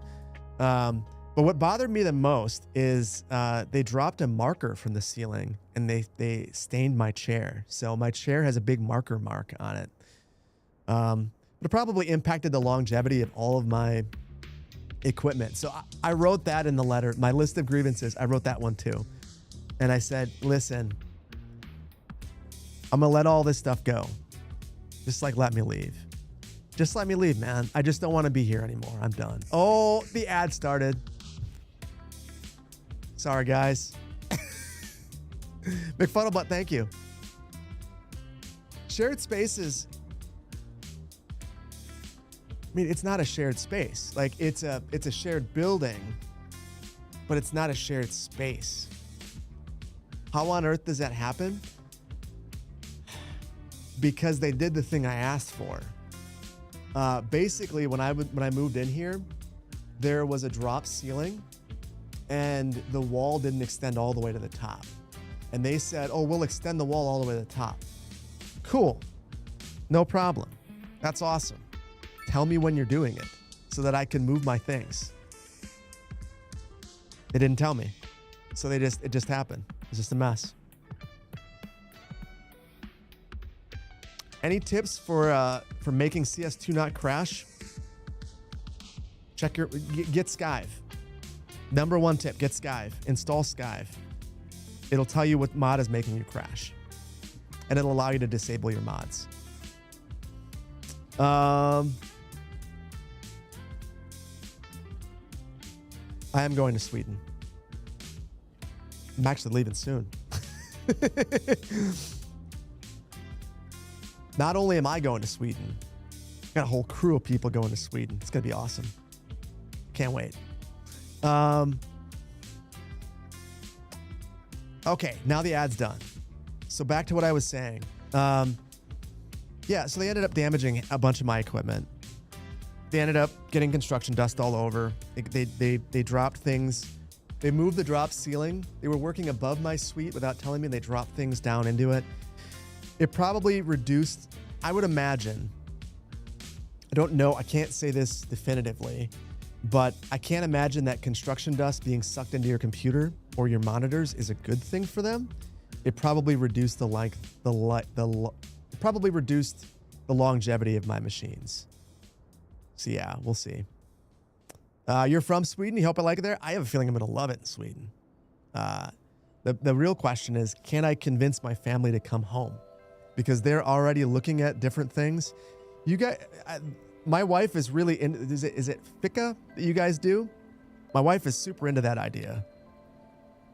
I think I'm going to lose her. She's not going to come home. She wants to go to different bakeries the entire time that we're there. That's what she cares about. She's a big baker. Yeah, fika, that's all she's talking about. That's all she's talking about the entire time. She's like, I can't wait for you to go and do your stuff with all the Skylines people. I'm gonna go sit at a cafe with the kids, and we're gonna get a croissant and enjoy a cup of coffee. That's all she wants to do. She wants to go to a park, a national park. She booked us a boat ride, so we're gonna go on a boat ride, and we'll see. I don't really know what else we're doing. It's gonna be fun though. I'm really looking forward to going to Sweden. I think it's gonna be great.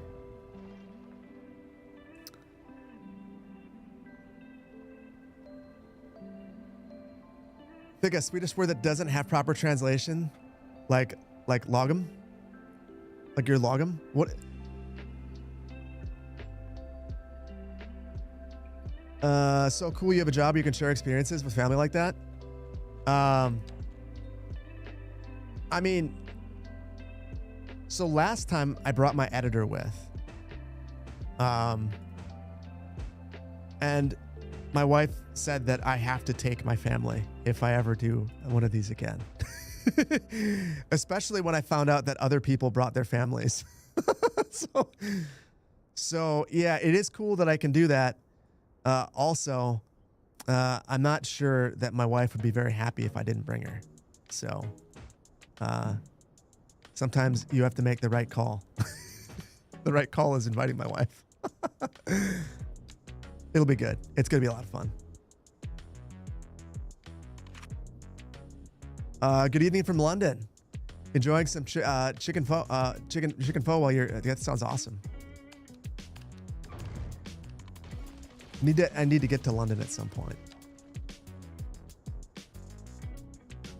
Get some giflar. Is that there? I should ask about eating recommendations.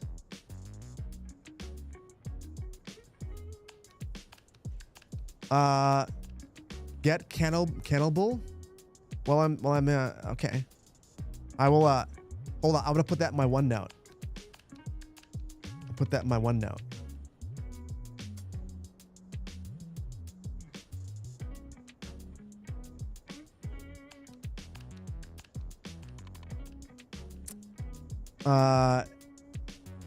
Try Swedish candy. So they want to do that. But here's the thing. I'm already doing that. For Christmas, my wife, she got a gift for the entire family. It's this trip around the world box where it has different candies from different countries around the world. And it just so happens to have a box from Sweden. So last night I was having these candies that have the consistency of Swedish fish, but taste like soda, and they're delicious. They also had some salty licorice, which is very good. We also have a UK box that I had it. It was wine candy, these wine gummy candies that were very strong, very whiny. My kids were not fans. They didn't realize what they were getting into. Yeah. Except that licorice is terrible. I was not a fan of the licorice, not gonna lie. I know it's you either love it or hate it. I'm a big licorice fan, but I was not a fan of that one. Will there be a Poland box? I can look. There's a Greece. Thinking of the ones that there are. I know there's one from Germany. There's one from Korea. There's one from Japan. There's a Chinese box. There was Sweden, UK. I think I said Germany, Greece, Mexico, Brazil, and maybe 2 other places. It was a huge box. Super cool. One of the coolest gifts. Like it's just an experience. It's super cool. Is there one from Texas? Don't you guys just have our candy? Or don't we just have your candy? Universal Yums. I think it's something like that. Yeah. Wine gums, tough on the teeth. Yeah, it's super. They got stuck to my teeth. And they were much chewier. Very different consistency than I was expecting.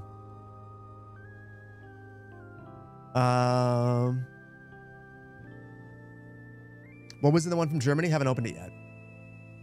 Maybe I tell you what. Maybe I will, I'll see if they'll let me open it up and try one. I can try some on stream. I think that's fine. I just can't eat the whole thing. And whatever the one was I had last night, I think my whole family's going to be upset with me because I might have gone a little bit hard and had most of them. It was so good. I feel bad in hindsight. but also it was like some of the best candy I've ever had. The Swedish Fish consistency gummy candy, whatever it was. I know I'm going to get yelled at. It was not right for me to do what I did, but I had to do it. Well, so I didn't just dad tax. I dad took the whole bag of sweets. My youngest daughter told me, she's like, these are so good. You're going to love these, Dad. You know what? You were right. I did love them. They were wonderful. These streams are great background noise. Actually, feels nice having the sound we do computer things. Well, I'm glad I'm glad that they're not too much. It's good. Fire summon Sweden icy. That's a good point. I can just do that, and I could do it in like a week. So I don't have to feel bad anymore. Dad, eminent domain.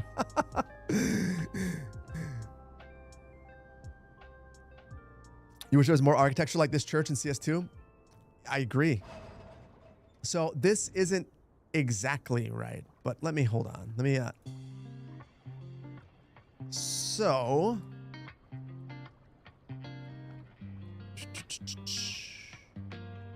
where am I? Oops, why did it jerk around like that? Now I'm lost again. Here we go. This church is much nicer than the one that I just placed. The one I just placed is much nicer than the one that this is the church that my family went to when we lived in town. So I went to this elementary school, and this was where the pastor lived. That was where the principal lived, and this was the church. So this little area, like as a kid, I had to walk to this area all the time. So I walked from over here. Hold on, where am I? Genesee Street. Walked here, walked behind, walk right there. So that's how I got to school. And then I'd walk to my grandparents. So my whole world was right there. And then Lincoln Video was the other one, which I don't think exists anymore considering it's a video store. Can't even do Street View. Right there. This was a video store out of basically the living room of someone's house. So I'd walk up here, walk into this building, and they'd walk out of the back where they lived, and it was like a video store. So I'd walk a couple blocks. It was kind of awesome. What city is this? Merrill, Wisconsin. It is a small town in the middle of nowhere. There's never ever a reason to go here unless you happen to be born there. But that was my street. I'd walk here and get breakfast sometimes with my dad. Cozy Corner restaurant. This empty gap right here was a card shop that burned down while I was a kid. I used to go there and get like baseball cards. I was a big White Sox fan, and I would get Frank Thomas cards, and then Michael Jordan, and then the bar that my dad and stepmom had the reception at. So all these places were like walking distance. My mom there was a ceramic shop right here. She'd get ceramics. Lots of little places. And now I've not been there in forever. But anyway, that is what I'm trying to make. And I'm nowhere near that right now. But this was the first step in that. So yeah. Big Hurt, yeah, loved him. He's my favorite baseball player. Burned down for insurance money. You know the sad thing? I feel like a place like that,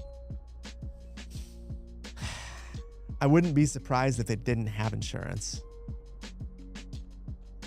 Or if it weren't enough to cover all of their needs at a place like that.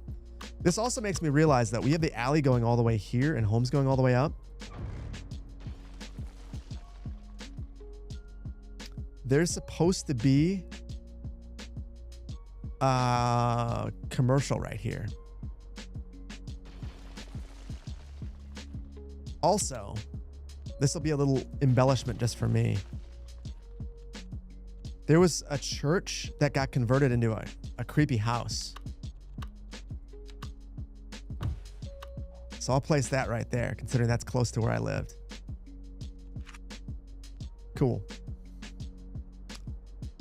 700 Lincoln video. Lincoln video is so good. So good. For me as a kid anyway. Hello from Buenos Aires. Hopefully all is well in Buenos Aires. Historic structures where you live have one of the highest types of buildings for having fires. It's the only way to redevelop in site. Oh, that's such a bummer. I mean, with a card shop, if you just think about it, can you think of another building that could have, I mean, a worse business to have a fire in? A card shop? I mean, the whole place is going to go up in flames immediately. I remember, like, when it went up, it was, like, gone immediately. Like, there's just, like, there was no saving it. It's a card shop.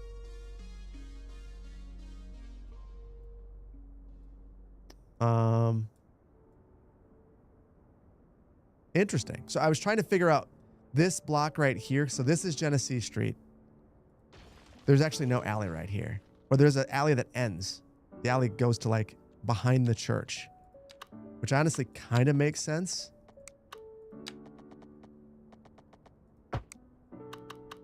And then right here, there are bars.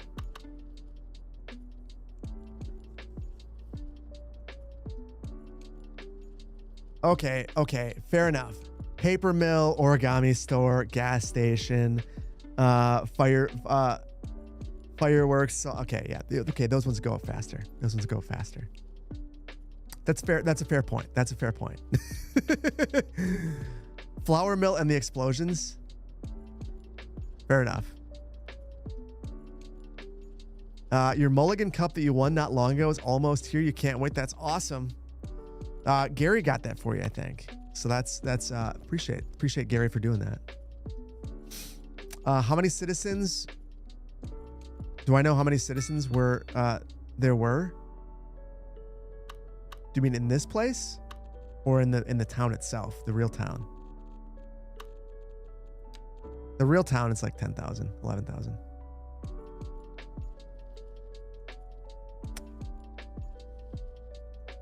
It was a card shop. Being in the U.S., probably made of wood and drywall.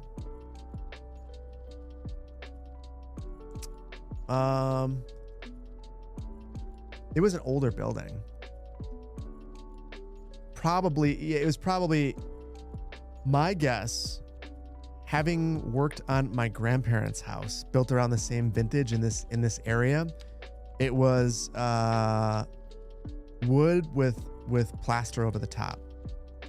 So once you get past the plaster, yeah, it's a whole bunch of wood. It just immediately gone. I think I'm gonna manually plop buildings along this street, because it's going to be impossible to grow them, basically.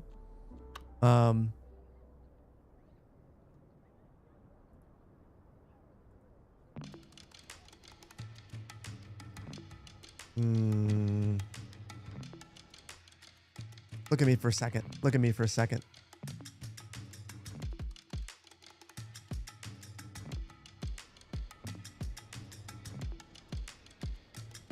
Let's see.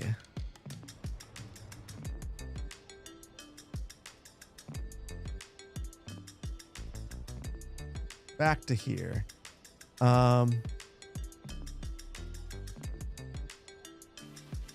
Just kind of wanted to see the characteristics of the street. And it's interesting. I didn't realize that there's actually a single family home right on the street. Like, that's a blind spot for me mentally as a kid. This doesn't exist. None of these homes exist. I don't remember any of these. I remember my house. Oh, sweet. I guess the church is the Church of Trump. And this house used to exist. I don't know what happened to that. And there was my house.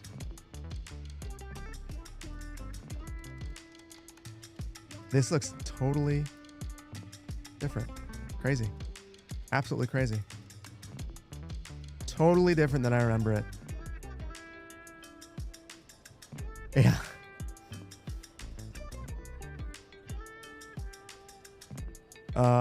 Cool. Yeah, and this little park was not here. That's a nice addition. So this house, I think, just burned down. And my best friend growing up was right here. I basically lived there back and forth. And my dad rented out the upstairs of our house. Super weird to see it. Trees are bigger. Yeah, they are. There are big trees there. I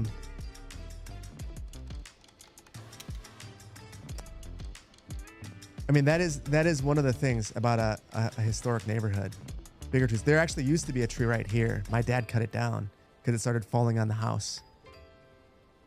Huge loss to see that, in my opinion.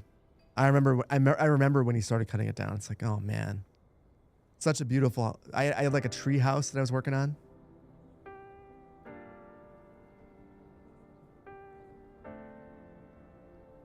Can I add I think that we might refrain from adding the flags to the church. As much fun as that sounds, I think that we are going to refrain from adding political statements to our churches.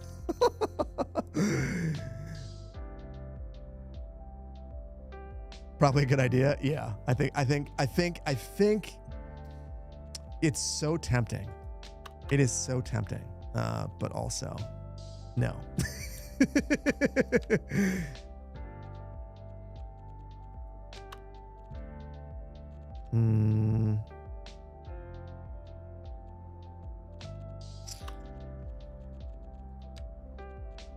Now I've got to find buildings. Oh. I think I downloaded some actually.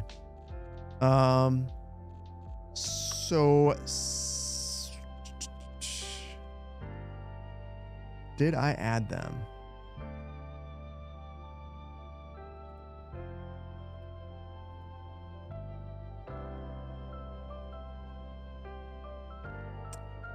North American Main Street Set 1. I did add it. So Smiley's created these assets and I added them into the build. They're not exactly right. But I feel like they fit the vibes I'm looking for. So I might just toss them in. I don't know where to find them though. So we'll need to look. But they're super nice. Super nice. No crosswalks on the alleys. That's a good point. We'll get rid of them. But I got to find these first. How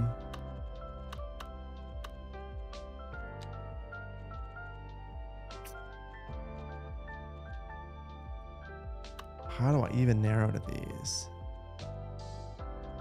North American Workshop. There's the brickwork stuff.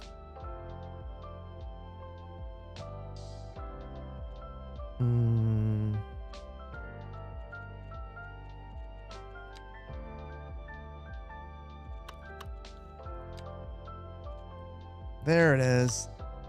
And you know what? If I would have been smart about this, I would have done this. Smiley's always puts their name in there. That's how you find them. And there's corner pieces. Some residential.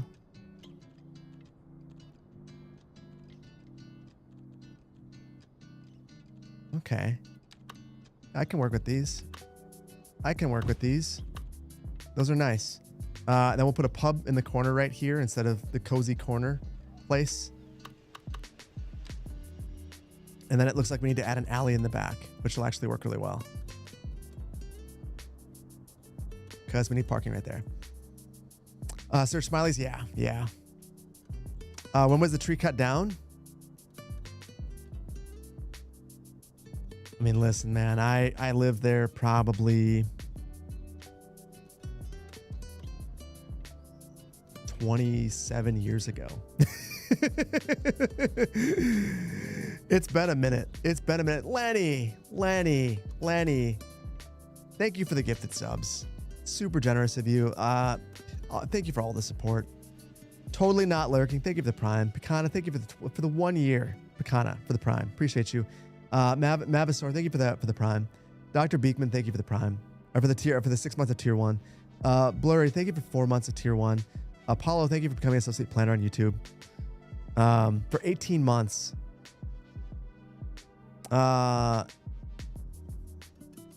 That's super generous of you. Appreciate you. There'll be a new video soon. Red, thank you for the biddies. Coven, thank you for the super chat. You just got a new PC. Your gaming experience has been consoles. So using a mouse and keyboard on all the menus feels foreign. Can I suggest a good entry into City Builders? Coven, first of all, that's an hour ago that you gave this. I apologize for being slow. Do know, if you are a mouse and keyboard fan, you can pick one up. And even a game like Skylines, if you are one of those people who prefers to play this with a controller, it works.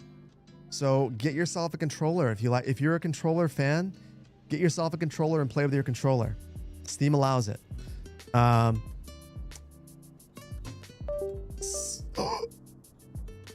What is... Whoa, that's weird. Yeah, do it. Play the game the way you want. I did not know that was a thing. I have never seen that before. Interesting. There are certain things that are easier, but playing on a controller, if you're used to it, it's what you're used to. If you're playing on a console, CS1, plug in a mouse and keyboard. It works. Anyway.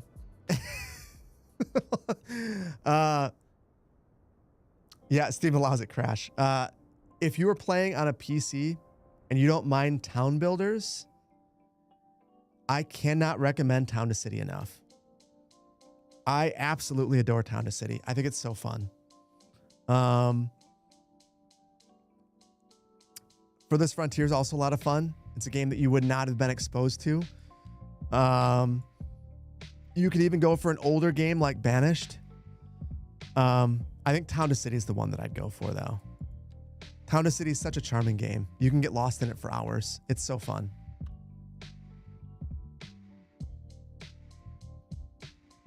Town to City is incredible, yeah. Whiskerwood. Whiskerwood is so good. I have been very much enjoying playing with Whiskerwood. Whiskerwood is one of those games that it's on the channel right now. It probably won't be on the channel forever, but I'm going to enjoy it while it is, and then I'm going to play it afterwards, which I feel like, the best games are the ones that I don't play on the channel. I just play it because I love it. And this is one of them. For sure, one of them. Whiskerwood, and the learning curve is great. Yeah. Yeah. And how much is Whiskerwood? The dev is also super awesome. Whiskerwood is $19.49 right now. It's 35% off. So I would say get Whiskerwood. It's a very complete game as it is right now. Yeah, you can't do much better. You will. That's the thing about gaming on a PC. You're gonna get these amazing deals for games that are just super good. Name me another form of entertainment where you can spend $20 and sink 100 hours plus into a game and into anything. Like that is the power of PC gaming. That's what I love about it. I'll go watch a movie at the movie theater, and for my whole family, it'll cost us, $60, $70 just for the tickets. Yet I can play a game like Whiskerwood, $20, and spend the next month gaming. Sick.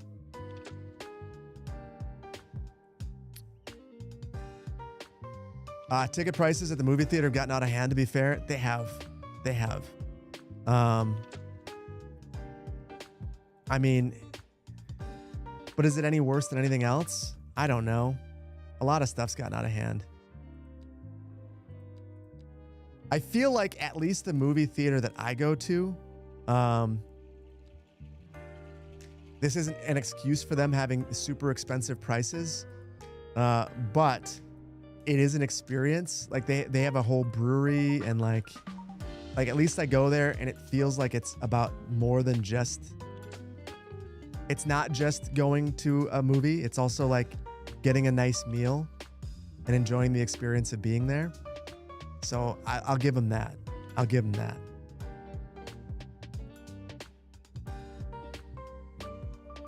Yeah, but then you can make monthly subscriptions to movie theaters now. AMC has $20 a month.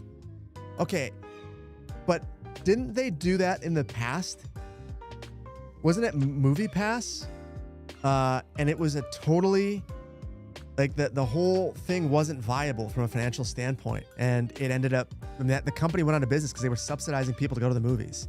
Because you end up with people, AMC has a, that's right. That wasn't them. That was another company, like being like Uber, basically. Okay. Oh, I didn't know that. I don't even know if we have an AMC around me.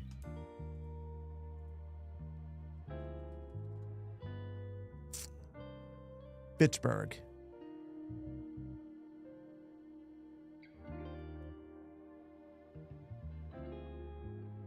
We have one. The other one closed.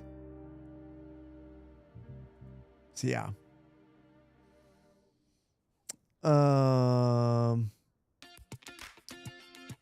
We got an excellent Brendan Lee Mulligan skit out of the Movie Pass thing. I don't think I saw that one. Yeah, that was Movie Pass. Movie Pass was, I think for people who got to enjoy Movie Pass at the time, it was like the best deal in the world ever. And bad for Movie Pass. Not a great deal for them.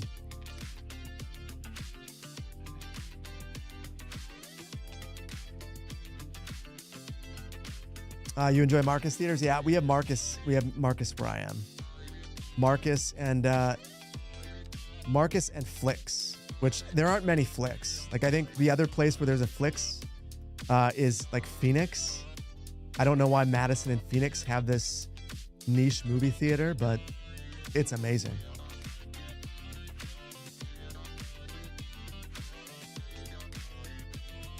You don't know why, but you're still in love with City Skylines 2 despite all the bugs in early game. Listen, if you are a fan of modern city builders, there's nothing else like it. There's nothing else like it. I think that there's nothing wrong with loving this game. There's just nothing wrong with wanting better too. And I think where I'm at is there. Like I love modern city builders. I just want it to be the best modern city builder that it can be. And part of that is actually having if the simulation needs to be better. So that's where I'm looking forward to seeing what Iceflake does there. But assets have gone a long ways.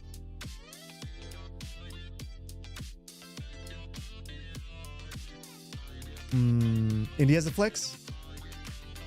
Well, that's funny. One of my good friends is from Indy. I wonder if that's why he likes it. I'll have to ask him.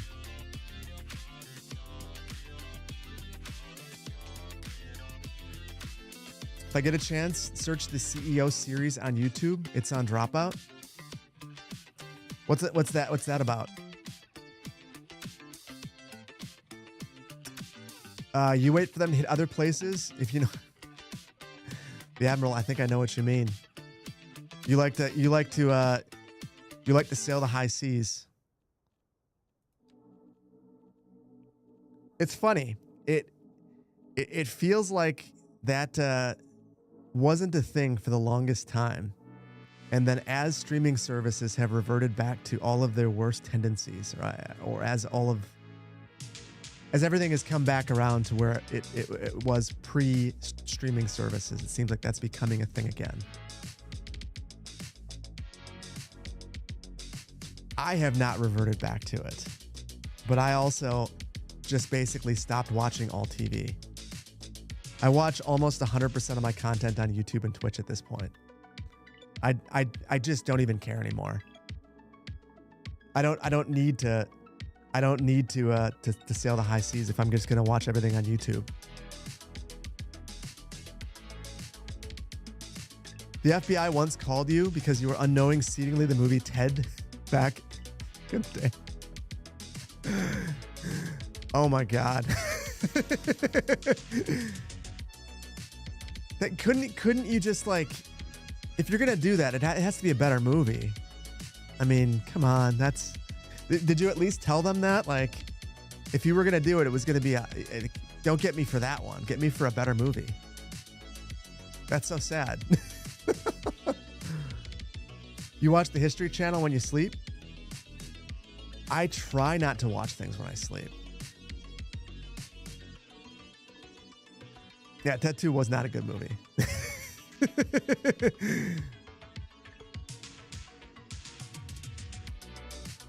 You were probably the guy seeing the movie back in the day.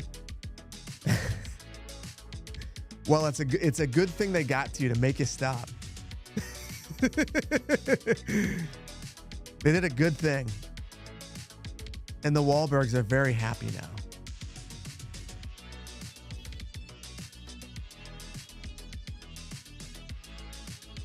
Yeah, if you're going to seed movies, do a better job.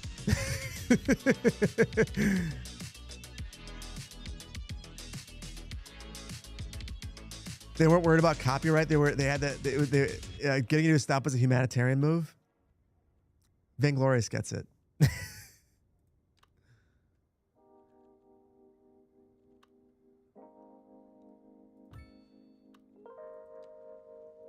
It was a wellness check. I love it.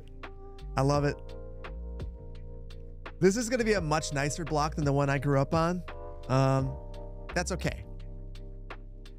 That's okay. We have to make a better version of the place.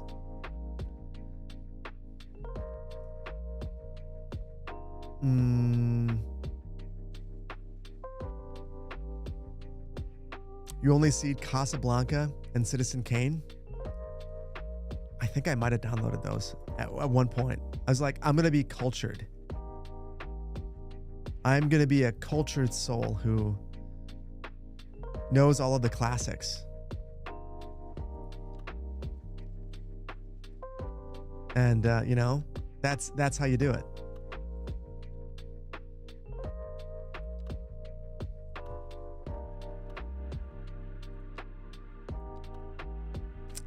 The motel. This one. I downloaded a bunch of Australian assets because I feel like they fit American small town very well as well. It makes sense. I mean, the age of the countries that many of the buildings you'd be able to cross-pollinate there a bit. So works well.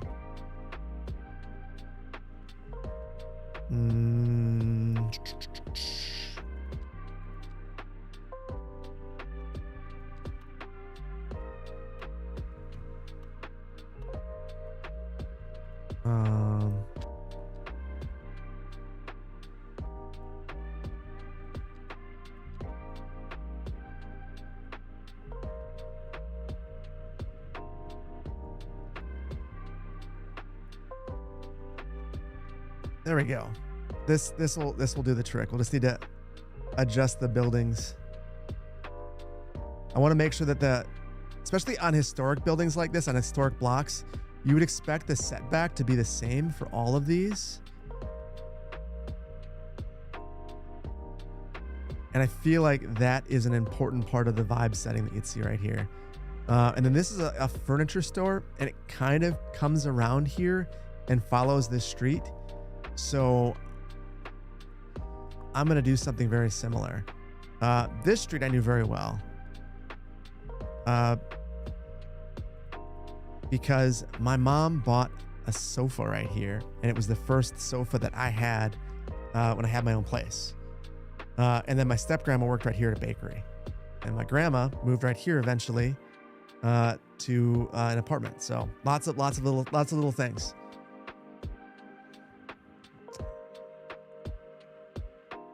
You love that? I gotta tell you, hold on. I need to give you guys some chair for a second because I need to refill my coffee. I've not done that. I'm also a little bit hungry, so I might grab a meat stick.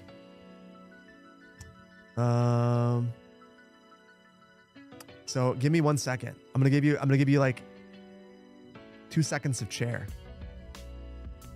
If I had a beer, I would drink a beer, but I don't have any beer here, and I don't feel like bringing anything else to this place. We will celebrate the new office with a beer.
Okay, you guys didn't need to watch me eat a meat stick.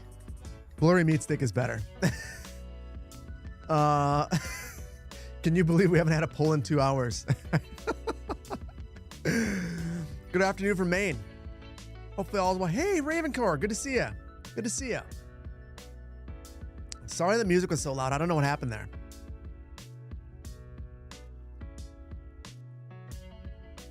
How do I feel about the state of asset mods right now? The amount being uploaded? Fine. That's a good question. So I was wishing that there would be more, but also people are learning how to do this. It takes a lot longer. From my understanding, there was an auto LOD system that no longer exists. So now you have to make the LODs. So it's a process. So I don't know. It's fine. The only unfortunate thing is that one of my favorite assets is apparently bad, and I can't use it. The boats that everyone loves. I don't know if you guys saw. The official City Skylines channel posted a video today going over some of the best assets for the month. And one of the assets that they gave was that boat. And immediately a bunch of people posted, don't tell people to get that. It's got like 152,000 tries. It will single-handedly take the performance of your machine. Don't install that on your system. And so they had to chop it out of their video. So anyway, that is the sort of thing that I think kind of sad. Hey Phil, this is a channel for the podcast we've created where we talk about sports. You would love some guidance on how to utilize short form content to grow. You are on Instagram and TikTok. TikTok advice? I love talking content creation stuff. I'm not being facetious about that. I love it. So what I will say is I'm really bad at shorts. I don't use them appropriately. So I'm not a great person to speak with about that. What I would say though, from personal experience, is that when I watch shorts, they are generally little snippets from a podcast. I feel like Linus Tech Tips does an excellent job of this, where they will grab just really interesting snippets. They'll also trim out like 9 to 10 minute short form videos and include that on a separate channel as well, and come up with another really compelling video. It's all about the planning up front, I think, if you're going to do something like that. And you have to plan to have different segments and be looking for those things and marking them while you're doing it.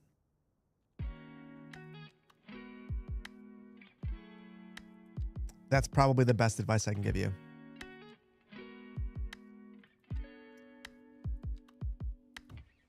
This doesn't look right. This should probably be taller.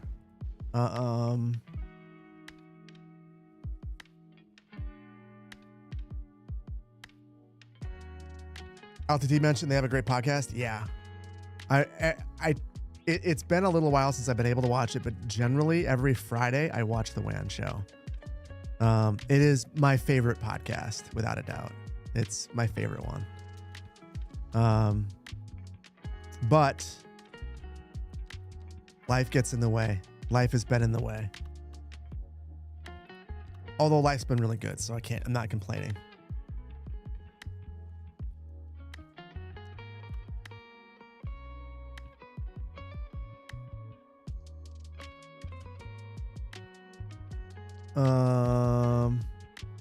Phil dances the 50s rock on TikTok. It's amazing. That is primarily what I do. Primarily, that's what I love about TikTok. I have actually never installed the TikTok app on my phone. The only time I've used it is from a web browser, and they don't like that. And because of that, I'll probably never be a TikToker.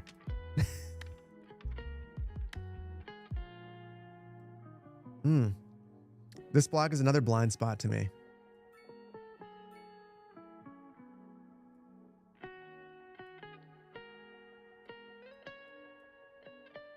What a weird block.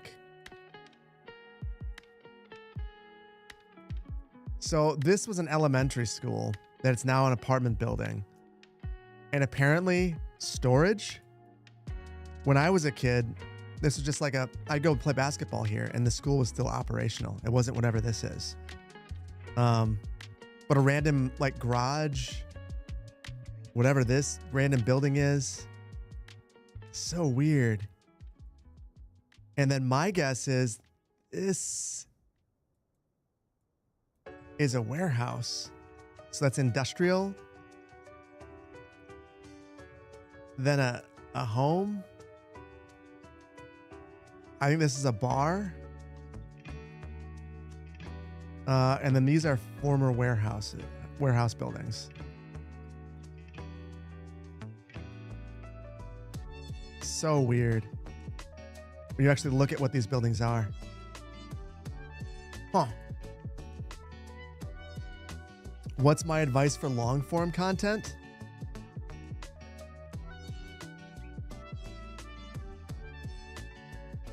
Hold on.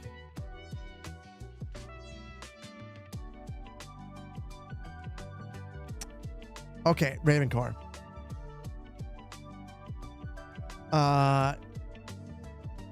I'm going to, so I've actually had many conversations with YouTube about this. I have a YouTube partner manager. I meet with him once a month and we talk about strategy and different things related to YouTube videos. Super cool. I think you get one when you get 100,000 subscribers. And then you can meet with them if you'd like, or you can not.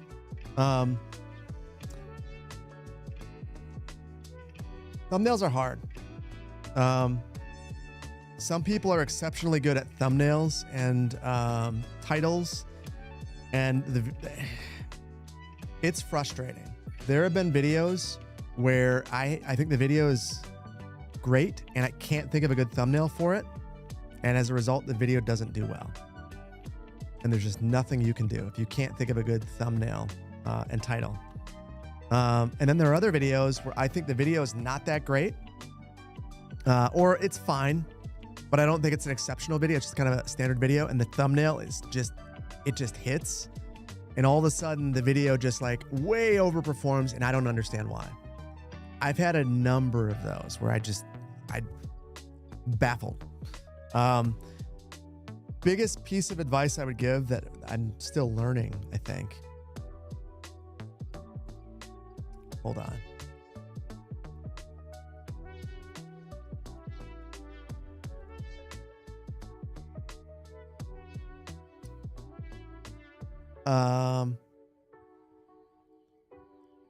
I've been going with shorter titles. I generally try to keep my titles to 55 or less, 55 characters or less. I've learned that I got to play Transport Fever 3, and this new city building game has me completely hooked. Those are quality titles. I used to be very descriptive. I would try to make the title super descriptive of what the video was about because I didn't like clickbait. And you guys will sit here and say, I hate clickbait. I hate clickbait. I hate it. Just tell me exactly what the title is.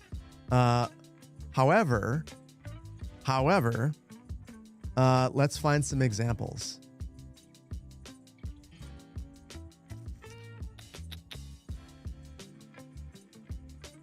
I think I gotta go a ways back.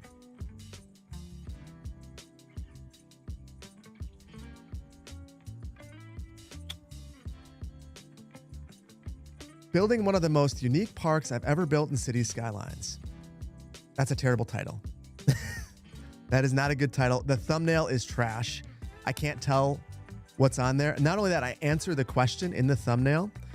One of the most unique parks. You might go, well, what is that? Oh, it says County Fairground on the top. Okay, I've answered the question. Now I don't know what all those little labels say, and I can't tell what that picture is. That sucks. As opposed to the one next to it, Complete Highway System. Building a perfectly imperfect highway system. That's a great title because it's like, well, what's imperfect about it? It says Complete Highway System, and then it shows this really zoomed out view. And even at that size, I can tell this is going to be a big build. With a thumbnail, I design the thumbnail these days to be viewed at that size. I want to see it like this. And I want to know that at that size, it is clickable. So I probably at some point should go through some of these old videos and change them. That's the other thing. Like, don't ever feel bad to change them. Your video gets retested then. So like this news cycle video that says doubling the size. I don't really get doubling the size from the image. I don't know that saying it's news cycle helps. I think it actually might hurt the performance of the video. And then the title is really long and like just unwieldy. Don't do that. Short title, thumbnail that's eye-catching. Your click-through rate doesn't matter. Your click-through rate will start out high and then drop low if your video does well. So a video like Complete Highway System that has 820,000 views is going to have a garbage click-through rate because the video was good, so they served it to a whole bunch of people. This video with 73,000 views probably has a great click-through rate because people who watch the channel religiously are going to click on that video and be super interested in it. There's some of you, if you're in here, I have a sneaking suspicion that I could post a video and you'll at least give me a chance. A lot of people will not. the Whiskerwood video. I sucked. The moment I made this thumbnail, I couldn't think of what to title the video, and I knew it was going to do poorly. I knew it. So test your thumbnails out this way, at this size. Keep the titles short. I don't know. I'm starting to feel like Biffa was right about like getting rid of the numbers. Like maybe that's not helpful. Yeah. Those are all my things. It was a great video. I appreciate that. It's one of those things where part of it is a series is hard. A lot of people, I'd say that 9 out of 10 people got all the information that they want about Whiskerwood in the first video. They didn't need to watch the second one. They know if they're interested. So it's tough. It's tough. You're not wrong. You're watching anything I post regardless of the thumbnail title. I appreciate that. But that also means that if you see it and you click on it because I posted it, my click-through rate goes up. But if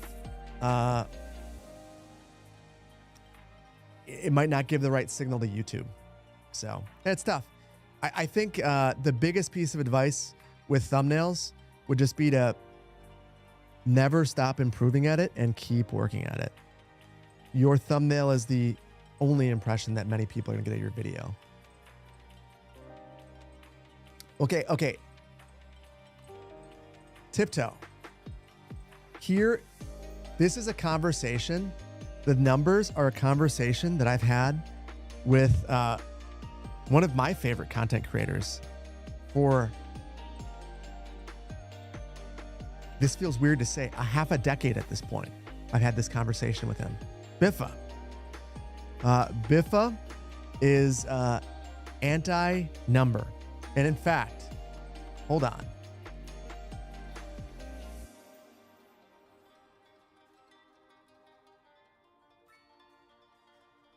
Biffa's been crushing it lately. Some really good videos. But if we look at Biffa's Kettlewick video, no number. And that has been something that we've discussed ad nauseum. And I think I understand. So the question is, do you put the number so that if you are a longtime viewer of the series, you know that the new one is up or that you've missed one? Or do you say, by putting the number, I've made it daunting? Because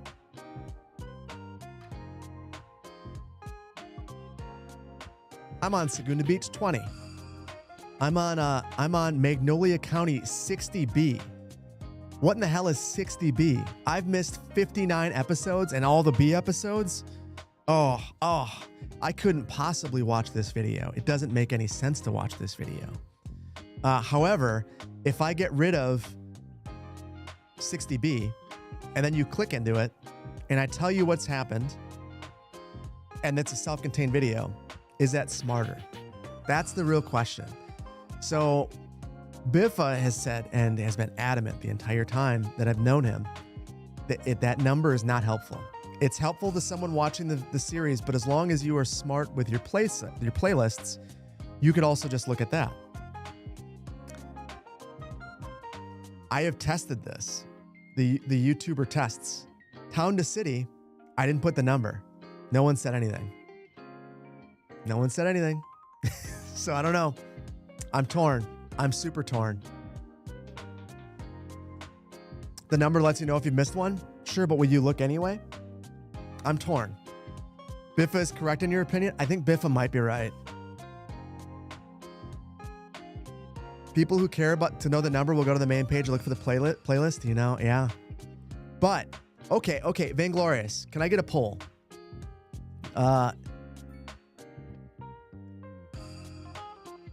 Do not refer directly to my channel, but just in general, if you see a series number, will that dissuade you from watching a video? Like if it's too high? I don't know how you're going to do a poll. I don't know how you make this poll. By the way, speaking of polls, Nutty is working on a poll feature that will let me poll YouTube and Twitch at the same time. And I pay for Nutty. I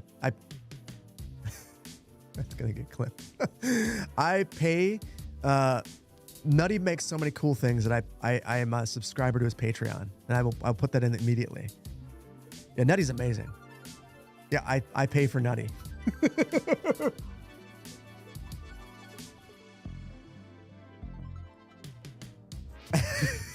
Yeah, welcome on in, Steve. You know how I do around here. I'm just really curious because I do personally. It will take me a long time to go through and remove all the numbers, but I'm of the mindset these days that it's probably not wise to have them in there. YouTube theories.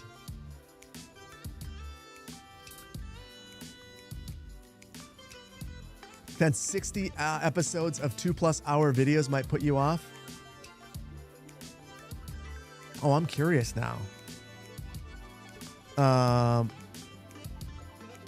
First of all, this is a mess. I need to clean this up. This is insanity. Some of these playlists don't matter. Magnolia County, one of my main playlists. How is this even arranged? Date added, newest. Last video added is a more reasonable one. This should be deleted. No one's watching this playlist. That's a ridiculous playlist. Okay. So Magnolia County. You can see it. You can actually see it as you go through here. So the first one, tons of people watch it. Second one, quite a few people watching. It's the second one. Third one, still a lot of people. Then it starts the fall off.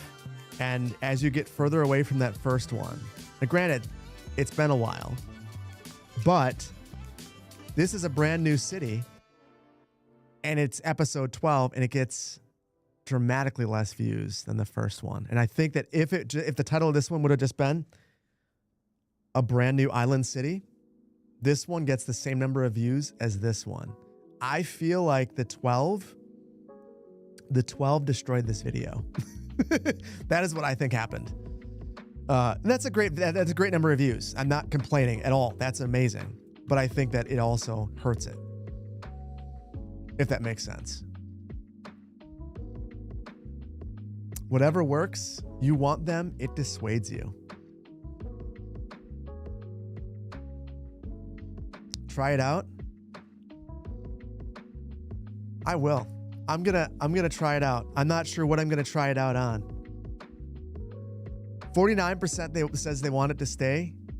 51% says whatever. I love testing you guys. There's nothing better. So I'll just experiment. I'll have to have lots of, on the way to Sweden, from above the Atlantic Ocean, I'm just gonna test out things. Like, what is going on with the YouTube channel? Phil is randomly doing things from above the ocean. Yeah. Cringer. Thank you for the raid, buddy. Appreciate you. My name is Phil, City Planner Plays, and I play city building games. We are currently building my hometown slowly, exceptionally slowly.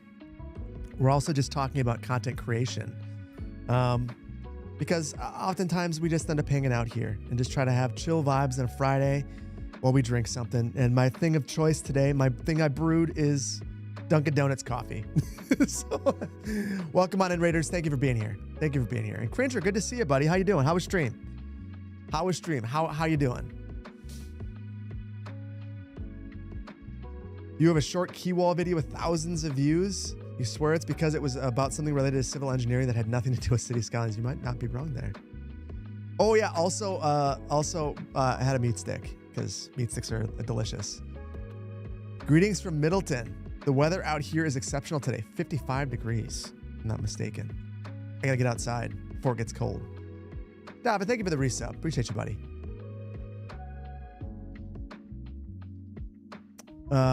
So Raiders, how was stream? What were you guys playing? What's going on? What is up? It was all good until you accidentally started rewinding your stream. It was all good until you accidentally started rewinding my stream.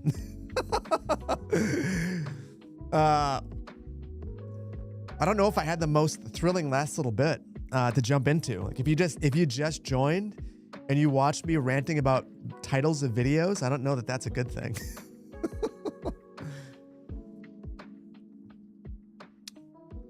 So I apologize.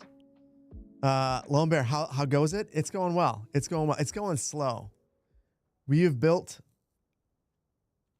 Well, we can quantify what we built today. Oh,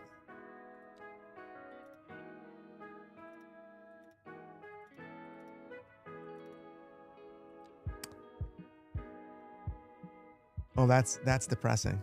We've added 44 household residents, 24 households. How is that possible? People are not moving in yet.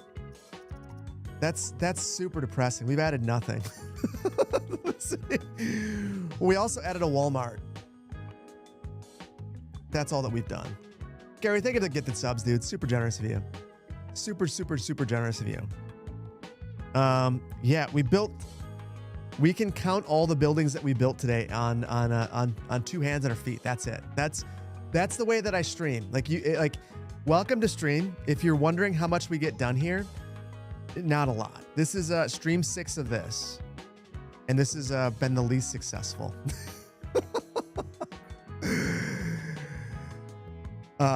Yeah, Gary, thank you so much. Thank you for all the support, buddy. Thank you for the hype train. You guys are absolutely amazing. Appreciate you. Yeah, basically all we do around here is chat. That's all we do. But we try our best. It's about talking to people, not playing the game. Indeed it is. We've also lost 150K. You think streaming is about making money? Doesn't matter what we're doing, we're losing. We're just gonna do our best to not make money. You love the content creation chat? Listen, I love talking content. If you guys ever want to talk about that, like I am super on board, because it's to me, that's been the thing about streaming and YouTube that I've enjoyed the most, is just like the analytical part of it. Like it's all a lot of fun to me. I really enjoy it. Zreezy, good to see you, buddy. You've learned more in CPP streams than you ever did in college. Gary, that is an indictment of our college system more than an endorsement of the quality of my streams. Because I don't know that you've learned a lot here. Good to see you, buddy. I feel like I owe you a message, Dreezy. Like you messaged me something, and but between my birthday and travel, it's been a lot. It's like Poplar sent me a message and I just missed it, and then it messaged me again and I finally saw it. So if I'm ever bad about that, you gotta tap me on the shoulder and say, you know, I'm here. Put the tree that my dad chopped down. Oh, you know what? You should. I should. I did. I already did, inadvertently. So for anyone who's wondering, I lived right here. This is a much nicer house than I had. In fact, to make it more similar to my house, no solar panels. Definitely keep the antenna on top. Now, and there's apparently a floating. We didn't do any gardening. We're not up to that. We also had no trees in the backyard. There we go. Now it's much more, and it was a yellow house, so it's actually. Let's see.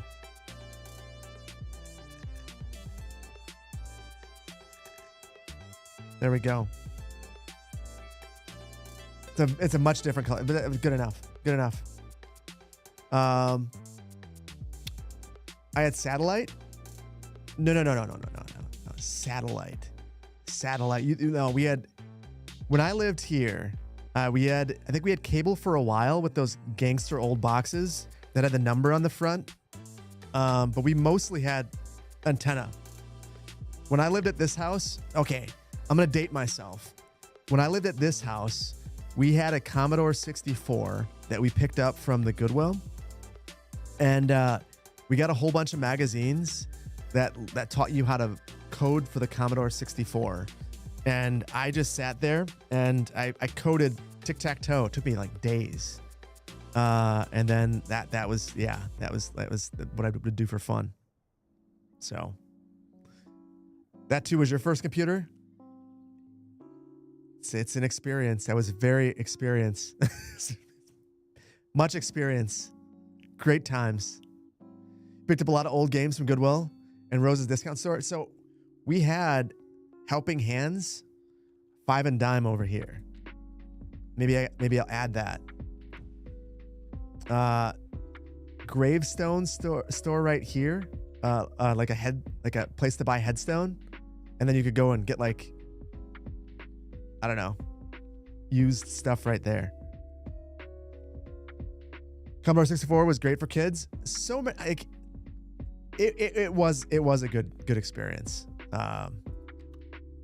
Even though it was painful to at the end of this long experience to only have tic-tac-toe. I still feel like I gained a love of computing from using that. I was much happier though when we upgraded the Apple IIe or 2C, one of the two, and I got Lemonade Stand in the Oregon Trail, and that was a much better experience. And maybe Number Munchers, I feel like those were the things.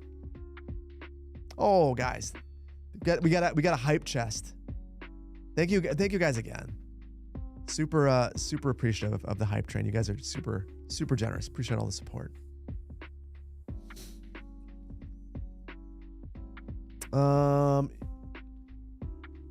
Your first game was the DOS Sim City. I've got sad stories about that game. At the Goodwill, we got a laptop, and I got a copy of the original. It was SimCity 2000 on floppy disk for DOS, and there was this laptop, and it was really expensive because back in the day, like, you know, a laptop at the Goodwill, but it was a green screen laptop, and even though the laptop met all the requirements for SimCity specified that it had to have a 256 color display. And I thought to myself, oh no big deal. I'll get it anyway. So I did a paper route, and my paper route went from Genesee Street way out here, and I took a wagon around, and I would deliver the paper. I think I made like, I don't know, $100 a month. So it took me a month to get the money to get this laptop, but I got it. And I put SimCity in that damn thing, and it didn't do anything. It said you must have a 256 color graphics card to run this game. And I swear, I have never been so crushed in my life. It was just like, oh my God. Oh, there's a giveaway. Guys, jump in the giveaway. Just type in join in the chat, and you will win things. $100 a month for a kid. Well, it was a daily paper. It wasn't just the Sunday paper. So I was delivering papers every single day, and the route took me a long time. And the Sunday paper, I couldn't wear the sling. I actually had to pull it in a wagon. And in the winter, it was brutal. So I feel like I earned my $100 a month, but it was a lot of work. But how do you think I was able to rent things from the video store? My dad wasn't going to pay for that. He's like, you were going to learn the value of money yourself by needing to do everything yourself. So brutal. But yeah, eventually I got my hands on SimCity. Lenny, thank you for that. Wait, Lenny, you gave away 5 mugs? That is insane, Lenny. Super generous of you. Did I resolve the issue of stuck trailers, train cars somehow? You put in a bug report, you're lost. No, I have not resolved it. I had to re-record the episode because of it. Big sad. Big sad. I thought that I recorded a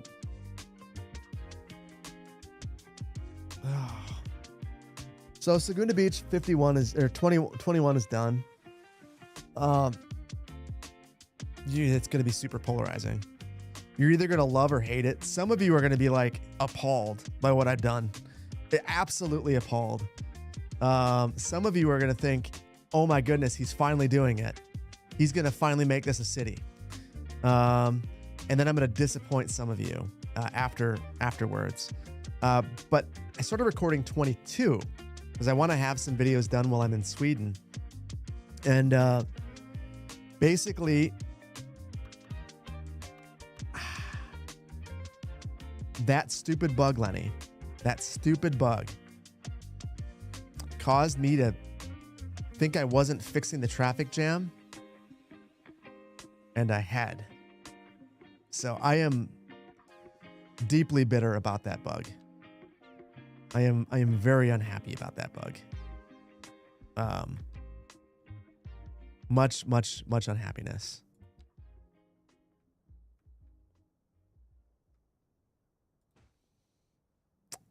Did I check around and find out?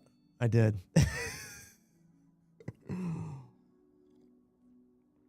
I did. Super sad. I don't make cities. No, all I do here sometimes is I use Platter to just see what assets look like. That's it. I can show you guys this too. Check this out. I have a top secret mod. Let's make this look better. Network tools. I can ease in and out so that more of the slope happens in the middle. Apply the transformation. Have a nice sweeping movement up the hill. Love that. Love that. Top secret mod. Used it a whole bunch in episode 21. It was my secret weapon.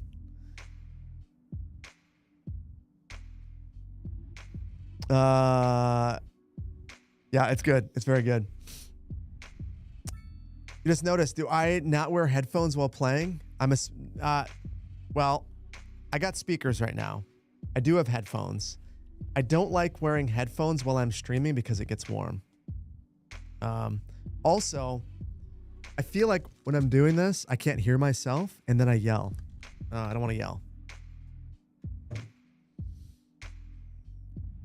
So yeah, that's why not. That's why I don't do that. Anyone who just got a mug from Lenny, like F and Phil, and Daddy Daryl, and Crucial, Lone Barca, and the gaming guard. Enjoy that, and thank you, Lenny, again for giving that. I appreciate that. Really appreciate that. My chill voice has always been a draw. Appreciate that. Appreciate that. You miss headphones that don't wrap around your ears? I only really like over the ears. I'll wear earbuds sometimes, but I don't like them as much. The mugs are fantastic. Your favorite mugs? Appreciate that. Steve, at some point, with the new space that I'm about to have, I'm gonna do all the mugs locally. And my goal is going to be that basically when you guys get a mug, I want to leave it's not going to be a personal to every single time, but I want to be able to leave a note and say, thank you for purchasing this. Cause it does go to support the channel and I appreciate it.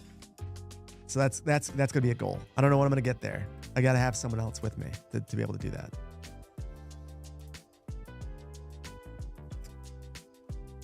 Autograph mug? No one wants that. You want to be able to drink out of your mug. The moment that I sign your mug, you don't wash it.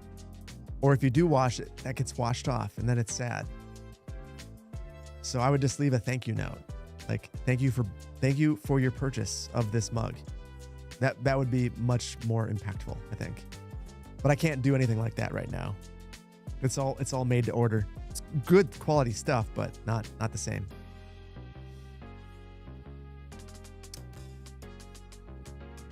You don't drink burnt bean water? Bangalore, you're missing out. So good. So good. Luminator, thank you for the tier 1. Lone Bear, thank you for the tier 1. Definitely Billy, thank you for the prime. Gary, thank you again for the gifted. Dava, thank you so much for that 6 months of tier 1. Cringer, thank you again for the raid. I don't know if you're still here. After stream care is important. You can feel free to leave, but I appreciate you for the raid. Lenny, thank you for the 10 gifted subs. Thank you for all the support, dude. Totally not lurking. Thank you for the prime. Yeah, everyone, thank you. You only drink bean water until 2 p.m.? So I don't have a sink in this place. So I drink it until it's gone, which I will tell you is not good for me. I shouldn't be doing that. It's 3 p.m. for me and I'm still drinking it. Not because I want to, but because it's here. I would much rather actually drink anything else besides this coffee at this point.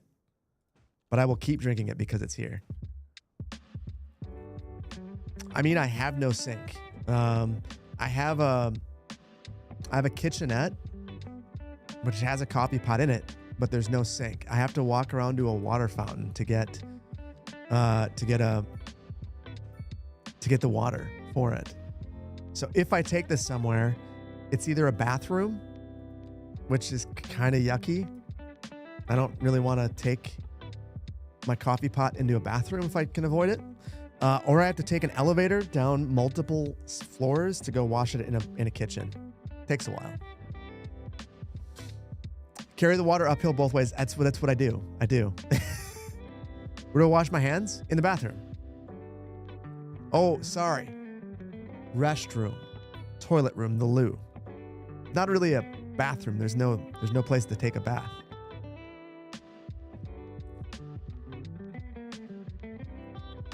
Good excuse to stretch your legs, indeed. Indeed. I'm ignoring super sweet. Oh my goodness, I am. Pin message is very good. Ooh. Phil, thank you for the biddies. Where can you see a list of the mods I'm currently using in this stream? Nowhere. Nowhere. So I'm going to fix that. Here is where. Go to Discord. In the City Planner Plays Discord, underneath CPP content, Twitch content, there is a JSON. That JSON you can load directly into Skive. All you got to do is go to Add Playset and drag the JSON into here, and it will create the playset for you. You'll be able to do exactly what I'm doing. And I will upload this save. So if you want to look at it for some reason because you like pain, you can do that. So I've tried to keep everything that I do, regardless of whether it's a series or a stream. I've tried to keep everything up to date. Most of these are on my website. I just have not done a great job of updating it recently. So we'll get back to that. There it is. It's there for you. See the DM. More DMs?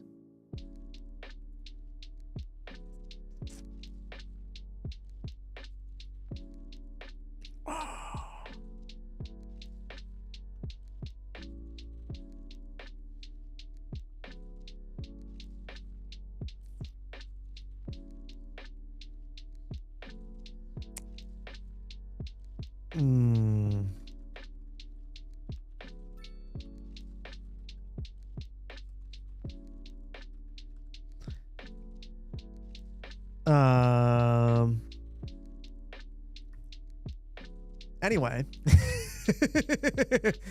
Academic Unwinds. You have to head out. Hey, thank you for being here, buddy. Enjoy the rest of your Friday. I saw the messages. Now I'm seeing things. And I don't mean like I'm seeing things. I mean like I'm seeing the things. Zreezy, I appreciate you, buddy. And I appreciate you, Brandon, for always keeping me in the loop. And I got Phil tapped me on the shoulder as well. Cool. Very cool. Activity would be a good idea to check. It would be. Yeah. So, GeoGuessr, that's a good question.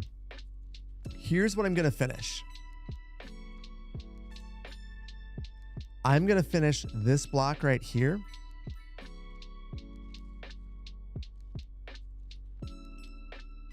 And throw in the McDonald's, and then we'll play some GeoGuessr. There's not a lot to add right here. Just a couple of commercial buildings. And then I kind of just want this to feel complete. And really what that means, we've learned what complete means in this area.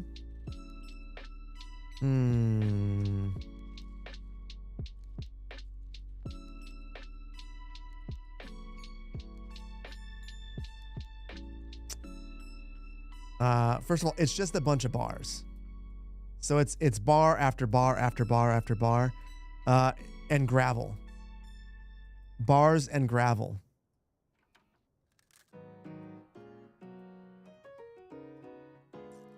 Yeah. So that's what we're looking at. It is Wisconsin. Yeah, it is Wisconsin. So what do you really expect? It's a couple of dozen bars. I mean, this was a bar too, and then gravel. I kind of feel regretful now. I grabbed the Real Vision decals for Coos Bay. I never brought it in here. And I feel like this is the right build to experiment with them in. So maybe in the next one, we'll do that. I am very curious though. Since you guys are all here, just but that's 1,600 of us. Next stream. So it'll be probably be the last stream. There'll be one more in the month. But I'm probably not going to stream in Sweden. There's like a slight chance, but I'd say it's an off chance. Vainglorious, can we get a poll? I'm going to ask you guys what you want to play. I'm going to let you guys choose. So, option 1, Coos Bay. I'll tell you I'm going to Sweden in a second. Option 2, Merrill. Option 3, Town to City. Option 4,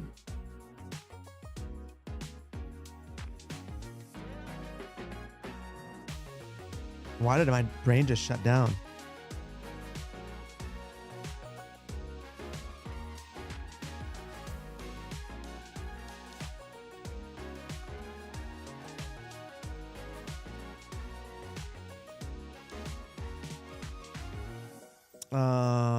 Hold on.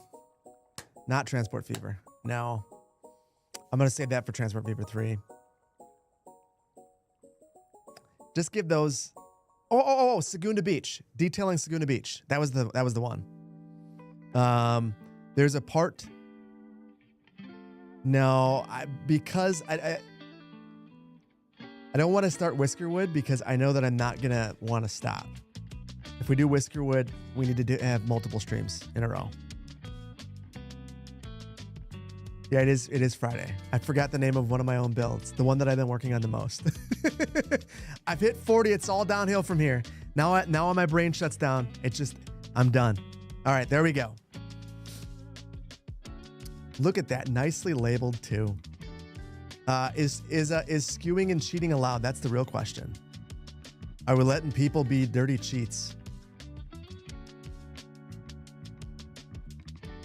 I'm fine with that. If that is the case. I know. No American votes this time.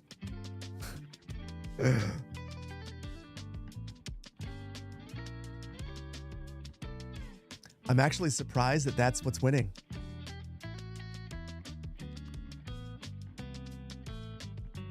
I'm if that wins, I'll be surprised and impressed. So if you're wondering, YouTube, what is currently winning, it is right now it's Segunda Beach detailing. There's actually a lot of work to do there. And if you're just tuning in and you don't know what that is one of my main series on YouTube. It is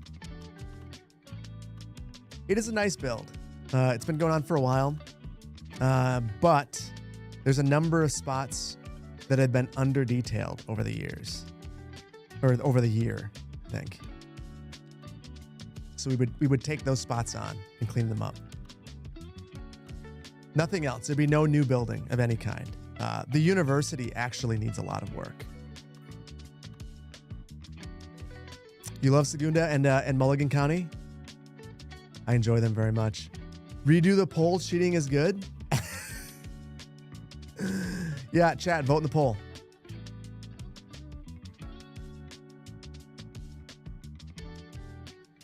I mean, if enough people want cheating, I'm good with cheating. I don't care. So right now, Segunda Beach detailing won.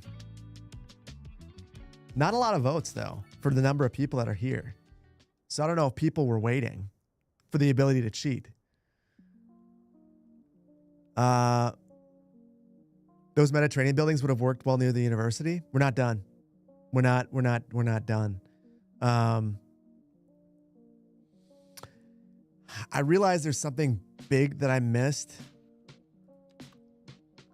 One of the things that I meant to add near the university was a proper, and maybe we would do this as well, a proper fraternity row. I didn't mean to not do that. I was going to use some of the Eastern European buildings for that. And I just never did it. So maybe that's one of the things that we would do as well. Yeah. So Vainglorious makes an excellent point. Basically, alone, he's got enough points that he could choose the stream. So maybe you guys don't want the cheating because you're not gonna have a choice then. Cheating for town to city only. It's the American voting system.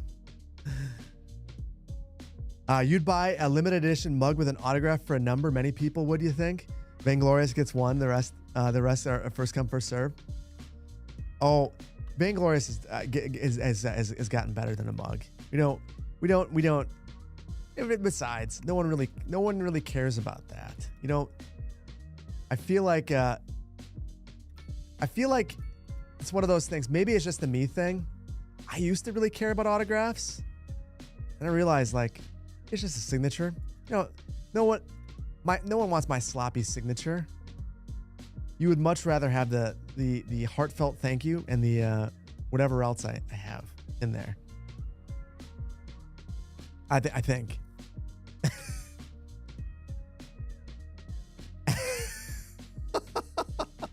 I saw that, Brandon. I saw that. The lag from Twitch to YouTube is big. Flipping. Oh no, yeah, no. The YouTube lag is like straight up 15 seconds.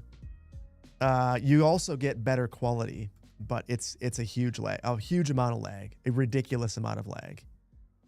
You pay for the quality enhancement to the point that most of the time when I'm not engaging with YouTube, it is so. It is simply because I don't want to be. I only switch that because I don't want to be yelled at.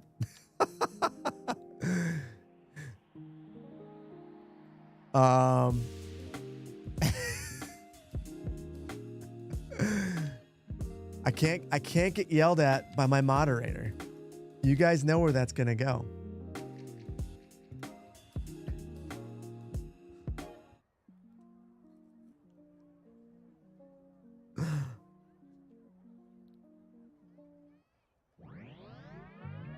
I tried.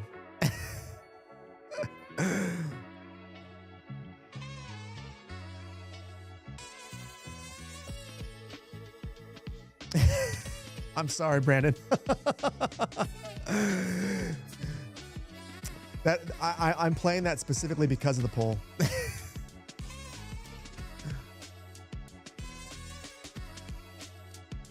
Did you miss something? You don't want to be here?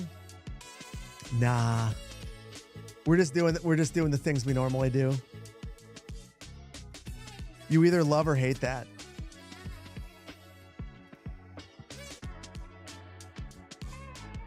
So your CS2 does not want to launch. When it launches, you get a blue screen.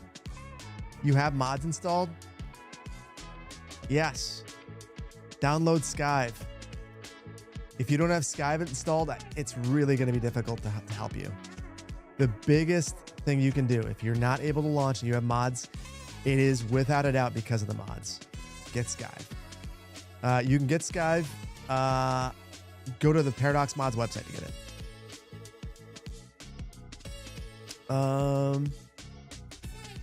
I wonder.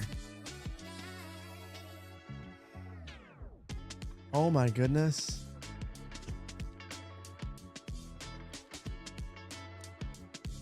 My mod set is terrible. I thought that I had the surface replacing mod. Oh, that sucks. That is such a useful mod. Also should be base game. I wasn't paying attention to the surfaces that I was using because I didn't think it mattered. But it very much matters. Then I was like, oh, you know, I don't really want to do gravel everywhere, but I wonder if I do something like this, if this looks all right.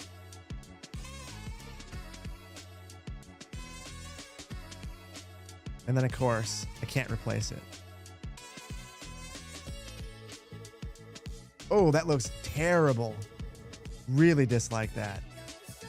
Too repetitive. Oh, that's not good. I bet that's good in doses. And that was not the doses. It's a shame the song would be such a banger without the vocals.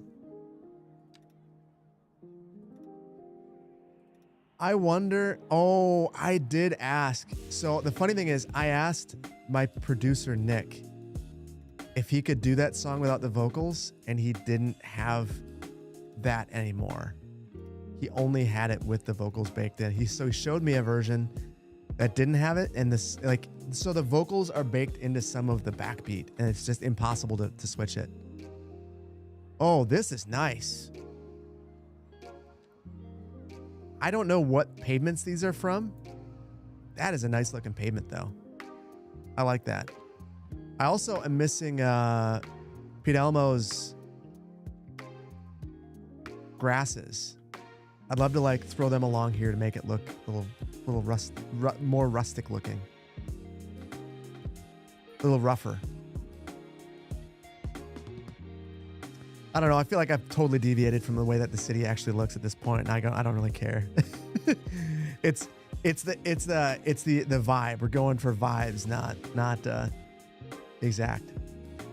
What are my thoughts on the Chicago, Milwaukee, Madison proposed high-speed rail project?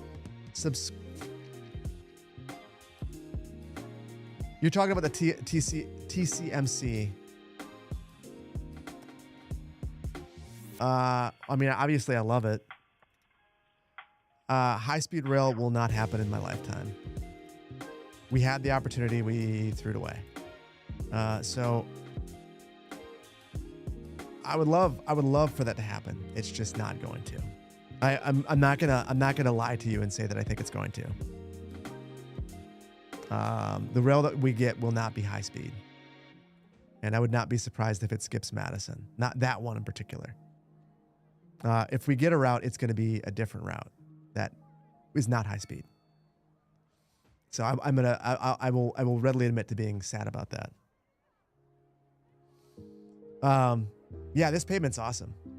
This pavement's great. Man,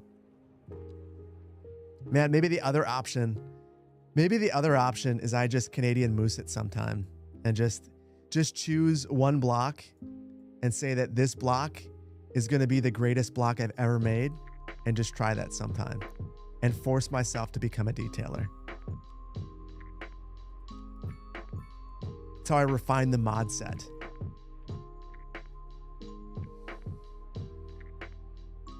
You do that so much. What mod is the pavement? Honestly, I have no idea. Hold on. Let's look.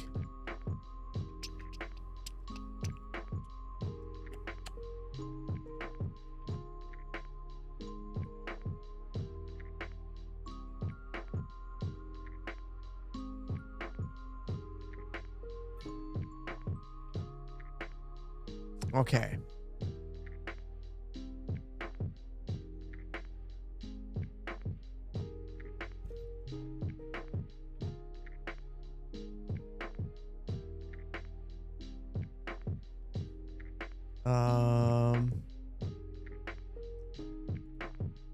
I bet you it's this one. Road Textures Surface Pack by someone who I think I saw in chat earlier. Generic Lemons. I bet you that's... Yep. Oh, just nailed it. Just a high quality.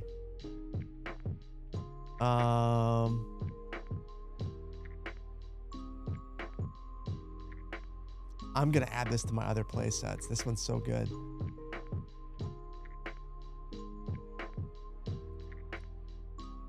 But for you guys, if you want to see it, there it is. There's the link to it. Yeah, okay, and I get it now too. So you can kind of see what you're supposed to do with it. Like when I did that whole that big area that didn't look good.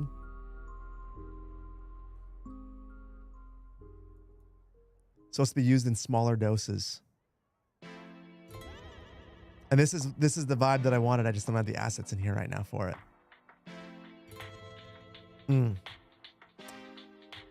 So good. So good. More detail than I ever want to put in a build, but very good.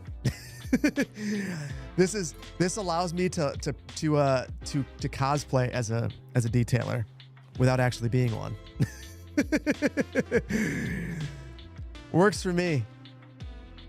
I just wish that I had my surface replacement tool so I could actually do some things.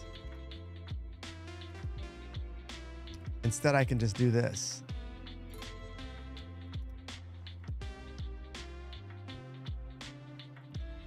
Oh, do you guys see what's happening here too? Hold on. Oh, I am gonna use the living crap out of these. So if you have the area bucket, hold on.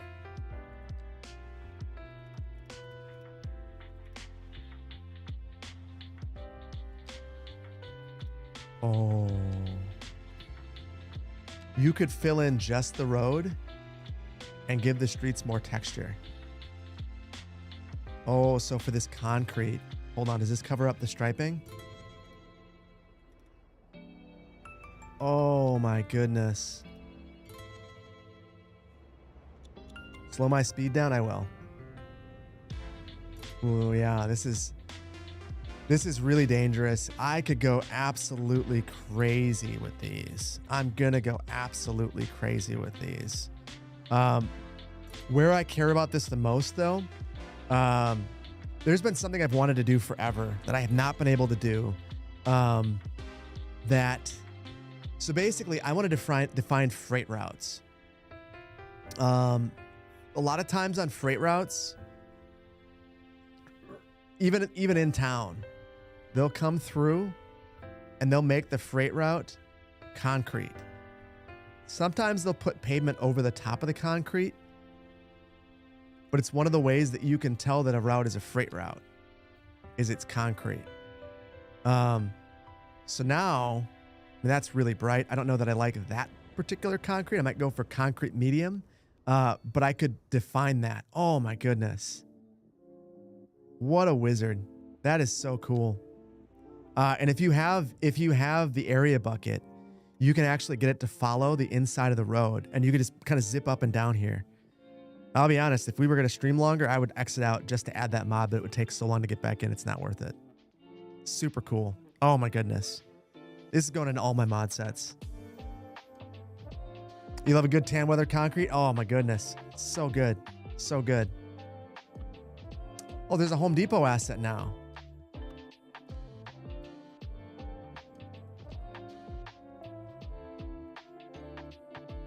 Is there?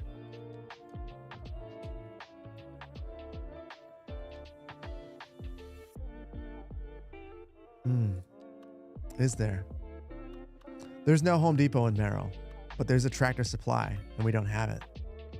So I actually grabbed this asset to take a look at it, and I forgot about it until you mentioned it right now. Yeah. So I believe it's Civic Beaver released Home Depot, Target, Barnes & Noble, and a few other assets. And they all looked incredibly high quality. And I know, Brandon, you don't like this breaks the vibe for you. And I think I agree with what you said about having like close to the brand. But I would much rather have the asset than not. Oh, IKEA, and there's a Costco too. I know. But here's the thing, Brandon. I know you were thinking it. I knew you were thinking it. The moment I plopped it, I'm sure you were like, nope, not a fan. Not a fan. You work for Home Depot and your computer? Your work computer? Well, I'm just helping you do your job. That's all. But yeah, they're great looking assets. Great looking assets. This one looks identical to the Home Depot that I actually go to. It's like they modeled it right after the one that I go to. Love it.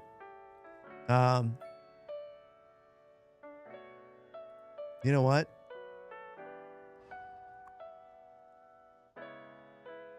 We're going to leave it there. Because we need jobs. That's cool. Grace from Orlando, welcome on in. You like the garden zone? Should we hold on? Let's get close. I'm doing well. Hopefully all is well in Orlando.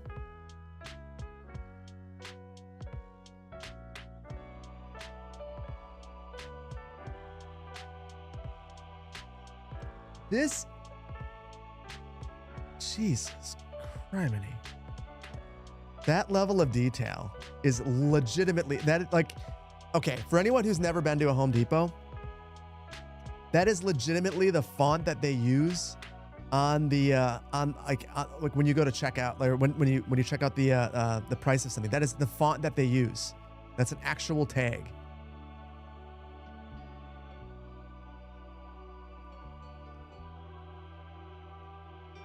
Is like this level of detail. I just it will never. It's amazing. It's amazing. I just don't get it. I don't know how this is possible without like just like tanking your like the size of the assets must be huge. The performance, it's kind of amazing that it runs, the game runs.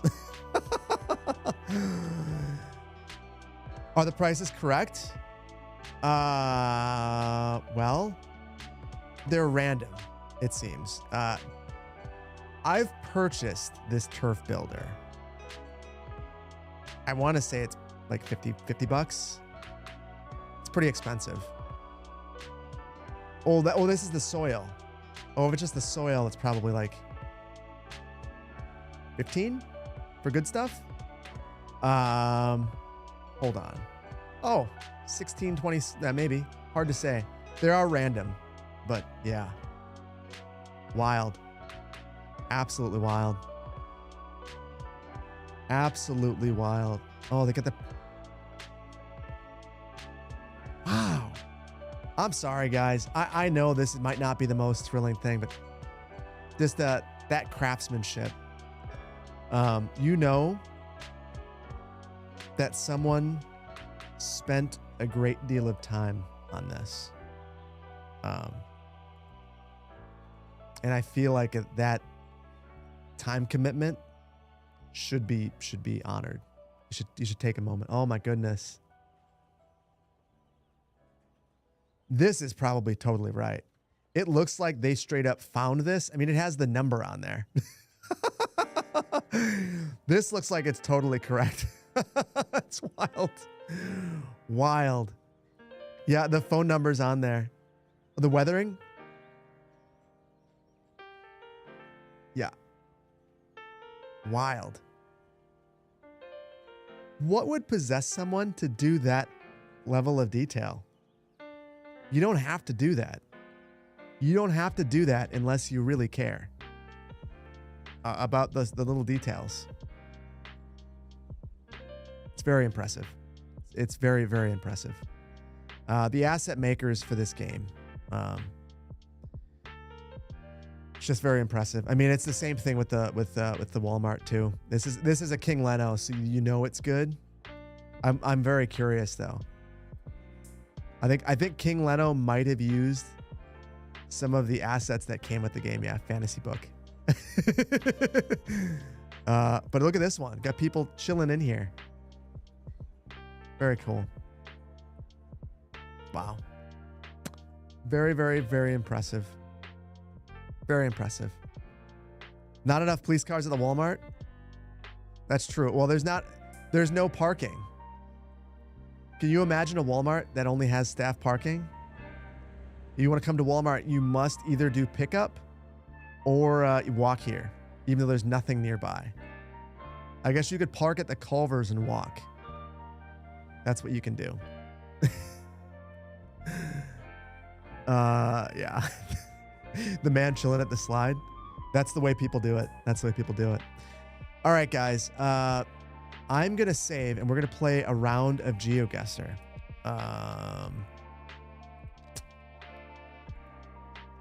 Give me 1 second. We've accomplished nothing today, and I apologize for that, but not really. That's also what we do around here. Give me 1 second. The Walmart in your city has an entire underground parking garage. Wow. There must be, so we have, I'm trying to think, we have one Walmart that has structured parking. Most of them just have gigantic structures. Oh, hold on. I wonder if this has been fixed actually, since we've updated the game. Previously, you had to have a local copy of a save, or you couldn't update an asset or publish it. So let's see.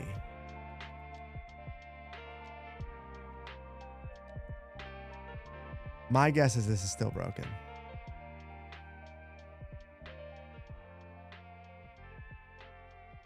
Am I about to be pleasantly surprised? Oh my goodness, it's fixed. I'm so happy about that. Oh, that's so huge. You guys don't know what a lifesaver that is. We actually did add, for anyone who's curious, we did add 700 to the population somehow. Certainly not in this area. I don't know where they all moved in. Yeah, you love bug. That's a huge bug fix. Oh, crap. Do you guys see this too? We left a note here 6 months ago that said, empty, finish these, Phil. Oh.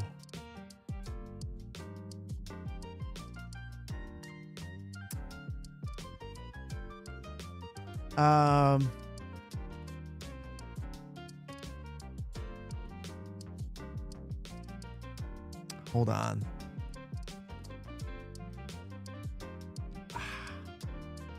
I mean, I can't see that note and just ignore it.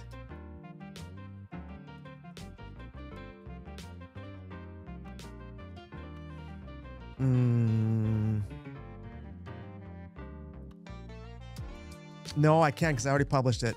Next time. which will be a little while, but we'll come back to it. We'll leave it. Yeah, nice Easter egg to leave in the map. It's gonna be an Easter egg. Stare at my face for a second while we figure this out. Stare at my face for just a moment.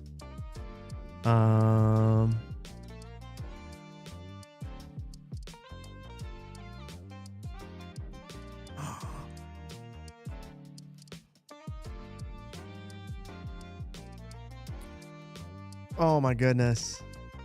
I'm not gonna say that out. I can't say that out loud. But I just saw the coolest message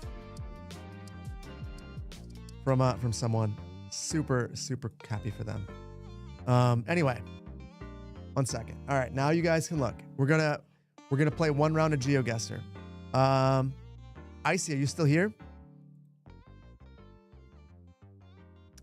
Icy, if you're still here, I'm gonna let you choose.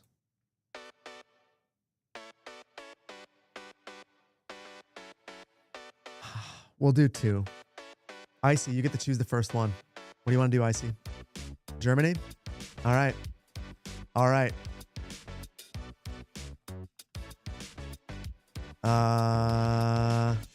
Boom. We're doing Germany with Icy. We're doing it. The second one, whoever wins this will get to choose the second one. So if you win this, it's all you. It's all you. And I'm gonna win this one. Just you guys don't understand my knowledge of Germany. I sat at the Frankfurt airport for a couple hours. That was really helpful for me. Listen, Icy, in theory, this should be easy for you, and that's precisely why it will be hard.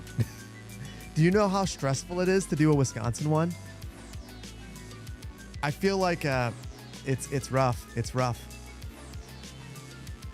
Yeah, for anyone who doesn't know GeoGuessr, jump in, click on this link, and you can play along with me. Totally free to you. You'll be able to make guesses and potentially beat me.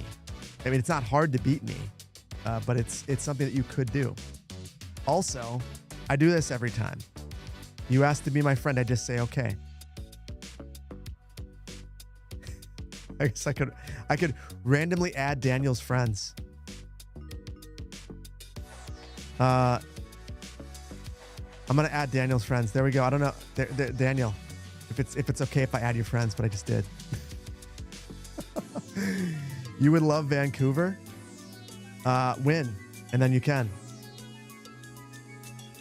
You don't know how people get so good at this game? Looking for language and then context clues. I feel like I've gotten better, but I'm not very good. The people who are good at it are, oh my goodness. 98% of people think that I'm going to lose. I have a feeling that that someone may have skewed that poll a bit.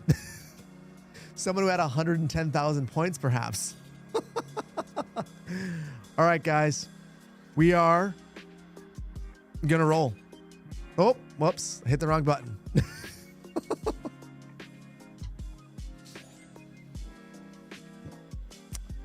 Okay. We are in a small village in Germany. This is going to go very poorly. I feel like there were some clues, though, about the landscape.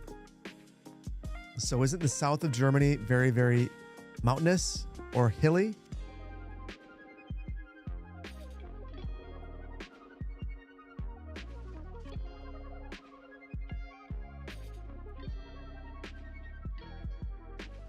I feel like this is probably incredibly helpful. It's talking about the planning of it. Is this the name of the city?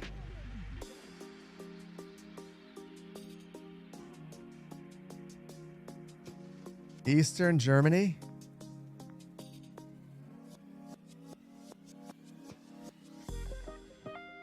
Saxony?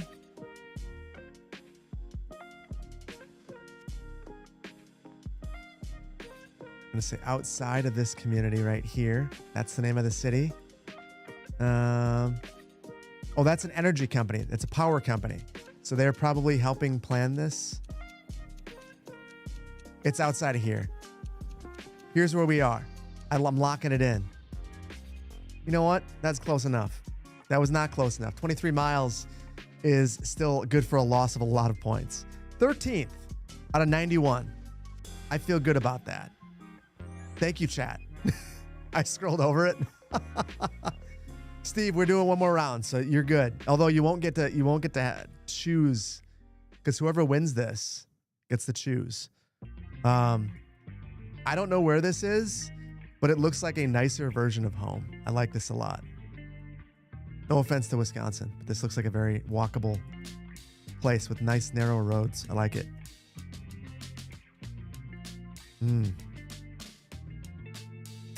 Feels like this is going to be very helpful. I could see the side of the bus. Oh. Bus, do not leave me. Oh, wait.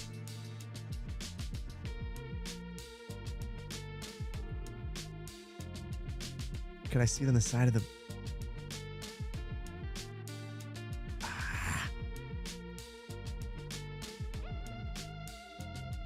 I need a bus shelter.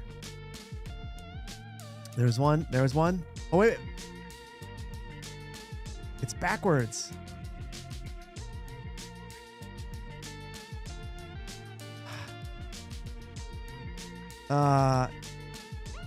Feels familiar as a German watcher. Well, help me. Oh, this feels bad. This is not going to work. You know what? This feels like Hanover to me, for sure. Locking it in. Dusseldorf? Nope. No. Okay, well, that was not good. That did not go so well. Icy, I'm glad to see you in fourth. It was Germany. I think you're onto something. That was Germany.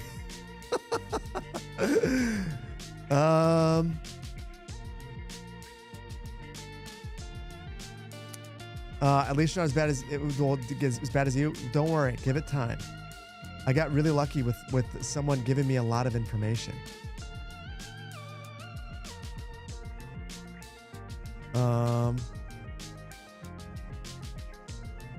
Those look like, this seems like it's hilly. So is this south?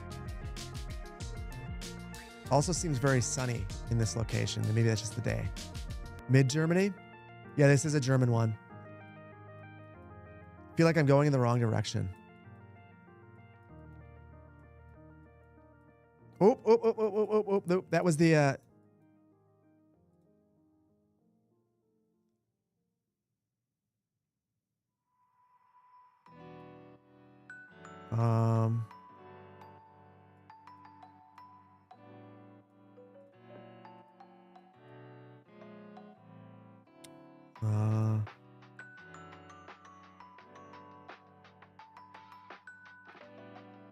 I feel like we've got to be close in this area.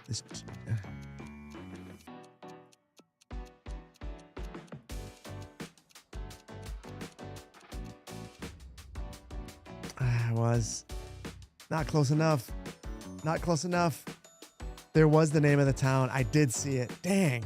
It's just so small. Like, how would you know? That's okay. I'm gonna be okay with that. 150 meters away, Icy for real? I mean, you know home. Oh, wow. Dang, that is some craftsmanship right there. Beautiful. Beautiful. I love the pavers in the road. This is nice. This is a highly livable community right here. You're going to be in a very residential area. This is how it should be designed. This is saying, listen, we've made room for your car, but your car doesn't own the day.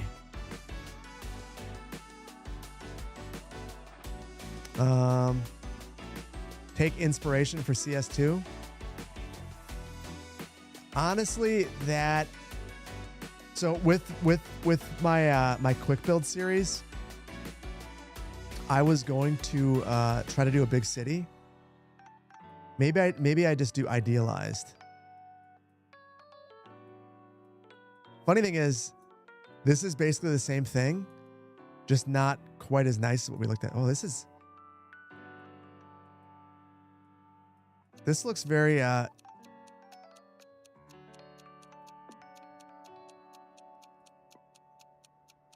wondering if this is like former Eastern Germany, because it feels more like Soviet. Maybe it was. I have no idea. Northeastern, not far from the sea. You're kind of cheating, but still losing. I'm happy to hear that. Look at that. We got Phil and Icy. The resident Germans just crushing it. Just crushing it. I should do a small college town build. I want to do a college town build. I should, I got lots of ideas. Time is always the limiting factor. Make Provo, Utah. I think you should make Provo, Utah, and then I could watch it.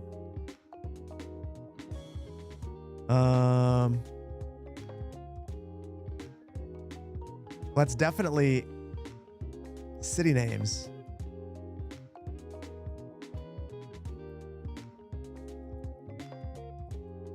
I kind of want to leave to see it's totally flat. Totally flat.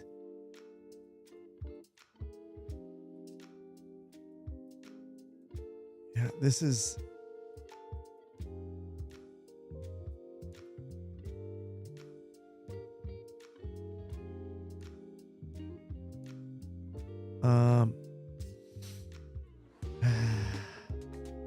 Oh, I know where Wittenberg is in Wisconsin. That's probably not going to be helpful. I have no idea. Right here. It's right here. I feel strongly about this.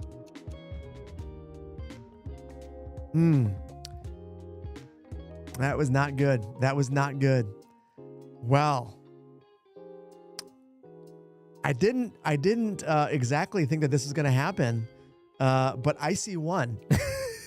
So the person who got to choose this map won. Icy, good game. Henry, good game. Komrowski, good game. Phil, good game. Sharpless, good game. Good game. And wait. That kind of kills me. I did worse with every round. Icy. You chose the first time, but you did beat me, Ravencore. You did beat me.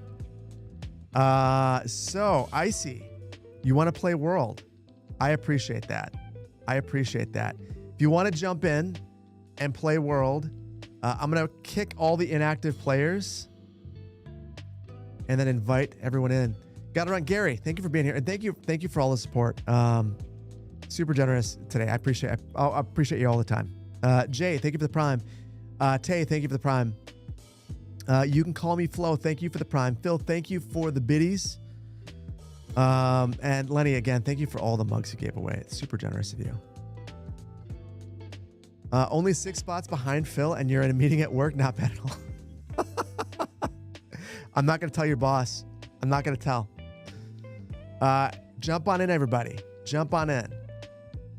Who ranks higher in GeoGuessr round 2? Me this time around, for sure. For me this time, for sure. What happens if you click on the map but don't press guess? That does count. You don't have to pick, you don't have to hit guess. As long as you click on the map, you're good. You're gonna try to hit top 100? I think you might do all right. Or I think we might be full. We're gonna jump in. 5, 4, 3, 2, and 1. And on YouTube, you heard that 15 seconds too late. You believe in me, Lenny? I appreciate you. AT. I know where we are. No, I don't.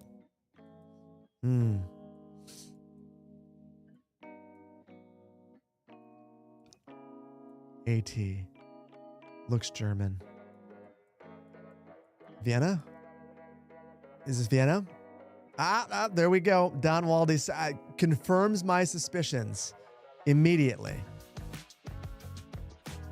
Oh, and I shouldn't be saying that so loud. Now I need to find, now because I've said it, because I've loudly and proudly announced that I knew the city that we were in, now I need to figure out the exact location, which I'm not going to be able to do. That looks like a vanity name as well. But it feels like we're right downtown.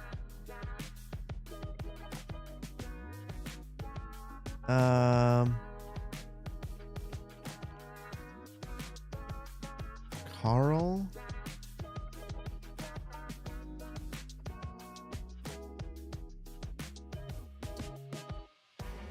There's Maria.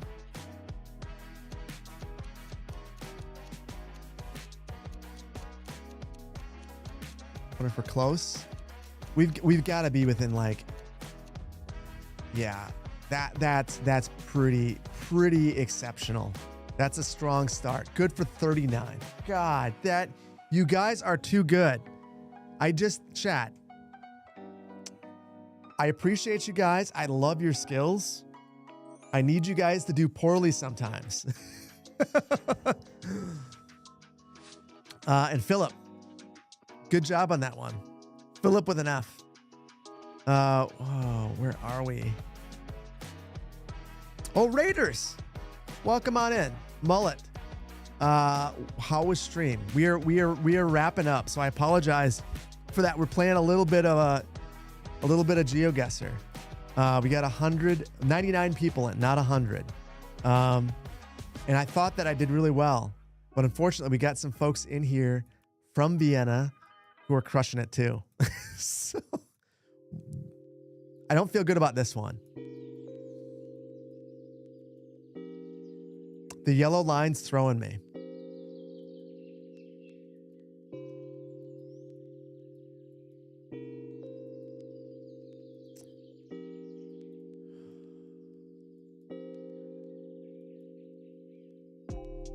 We are playing world, so this is somewhere in the world.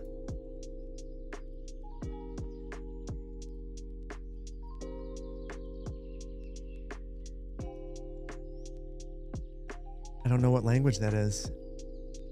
Is it Spanish? Oh! I could be convinced it's Chile.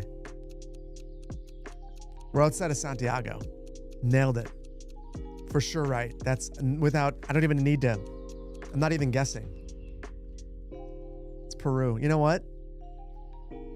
That's not great. That's not great.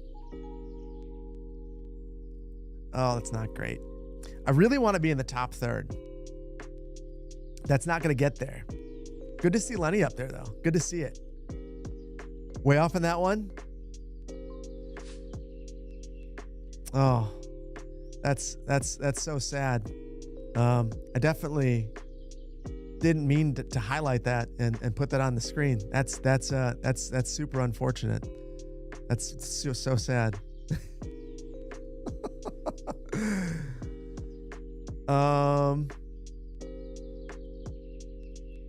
Oh, we're in Poland. We are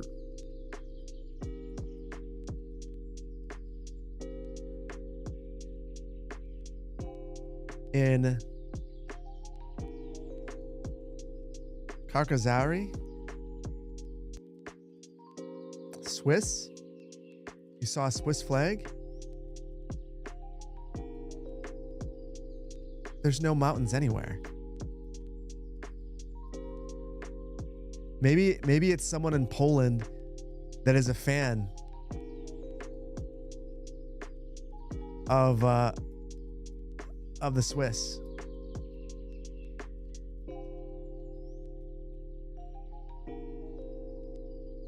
Because I feel pretty good about this.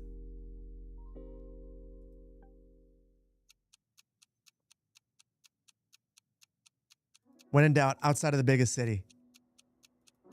Locking it in. Lithuania. Okay, that's good. We're fine. I didn't even choose the biggest city, so I don't think. I'm not sure which has a larger population. I'm gonna take that. That's fine. Good for the exact same spot. I am locking in 41st. We guess the same? Well, listen, if it's not Polish, the only way I'm gonna know that is if you tell me. But then we also tell Brandon. So it's double. This might be my game. It's mine to lose. Brandon's in 75th. I feel like I know the country.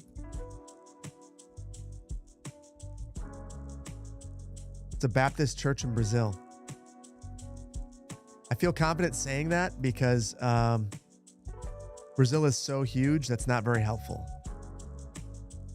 Yeah, huge country. This is... So, it's funny. We were looking in Germany at places that were like, really like, I thought, great.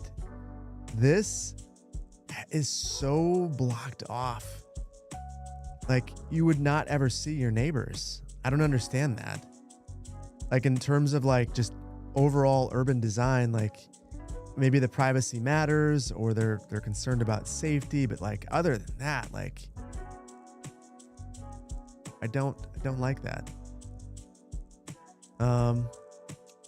I also don't like that I have no idea where this is. I'm going to say it's drier up here, right here. Locking it in. Close enough. That's good. For Brazil, that's a quality guess. That's good for 12th. I feel very good about that. That one hurts. Oh, you hate to hear it. You hate to hear that. No, that was, so I saw a Brazilian flag right away. I knew that. So that was my like on the church. It wasn't exactly the flag, but it was the colors of the flag and the same shape as the main symbol in the middle. So I felt good about that one. You think I oh no. Don't jinx me like that. This one this is either South Africa or the outback in Australia. Yeah, we are cooked. This is not good.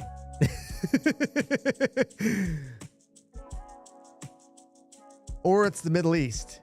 Sweet.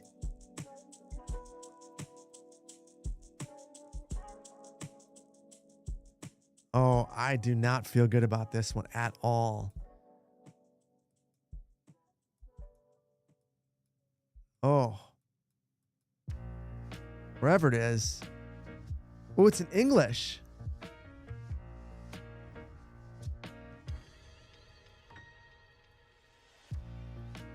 So I think that we're in Africa. I can't move down this road very fast. And honestly, it doesn't seem like you'd be able to either because of the condition of the road.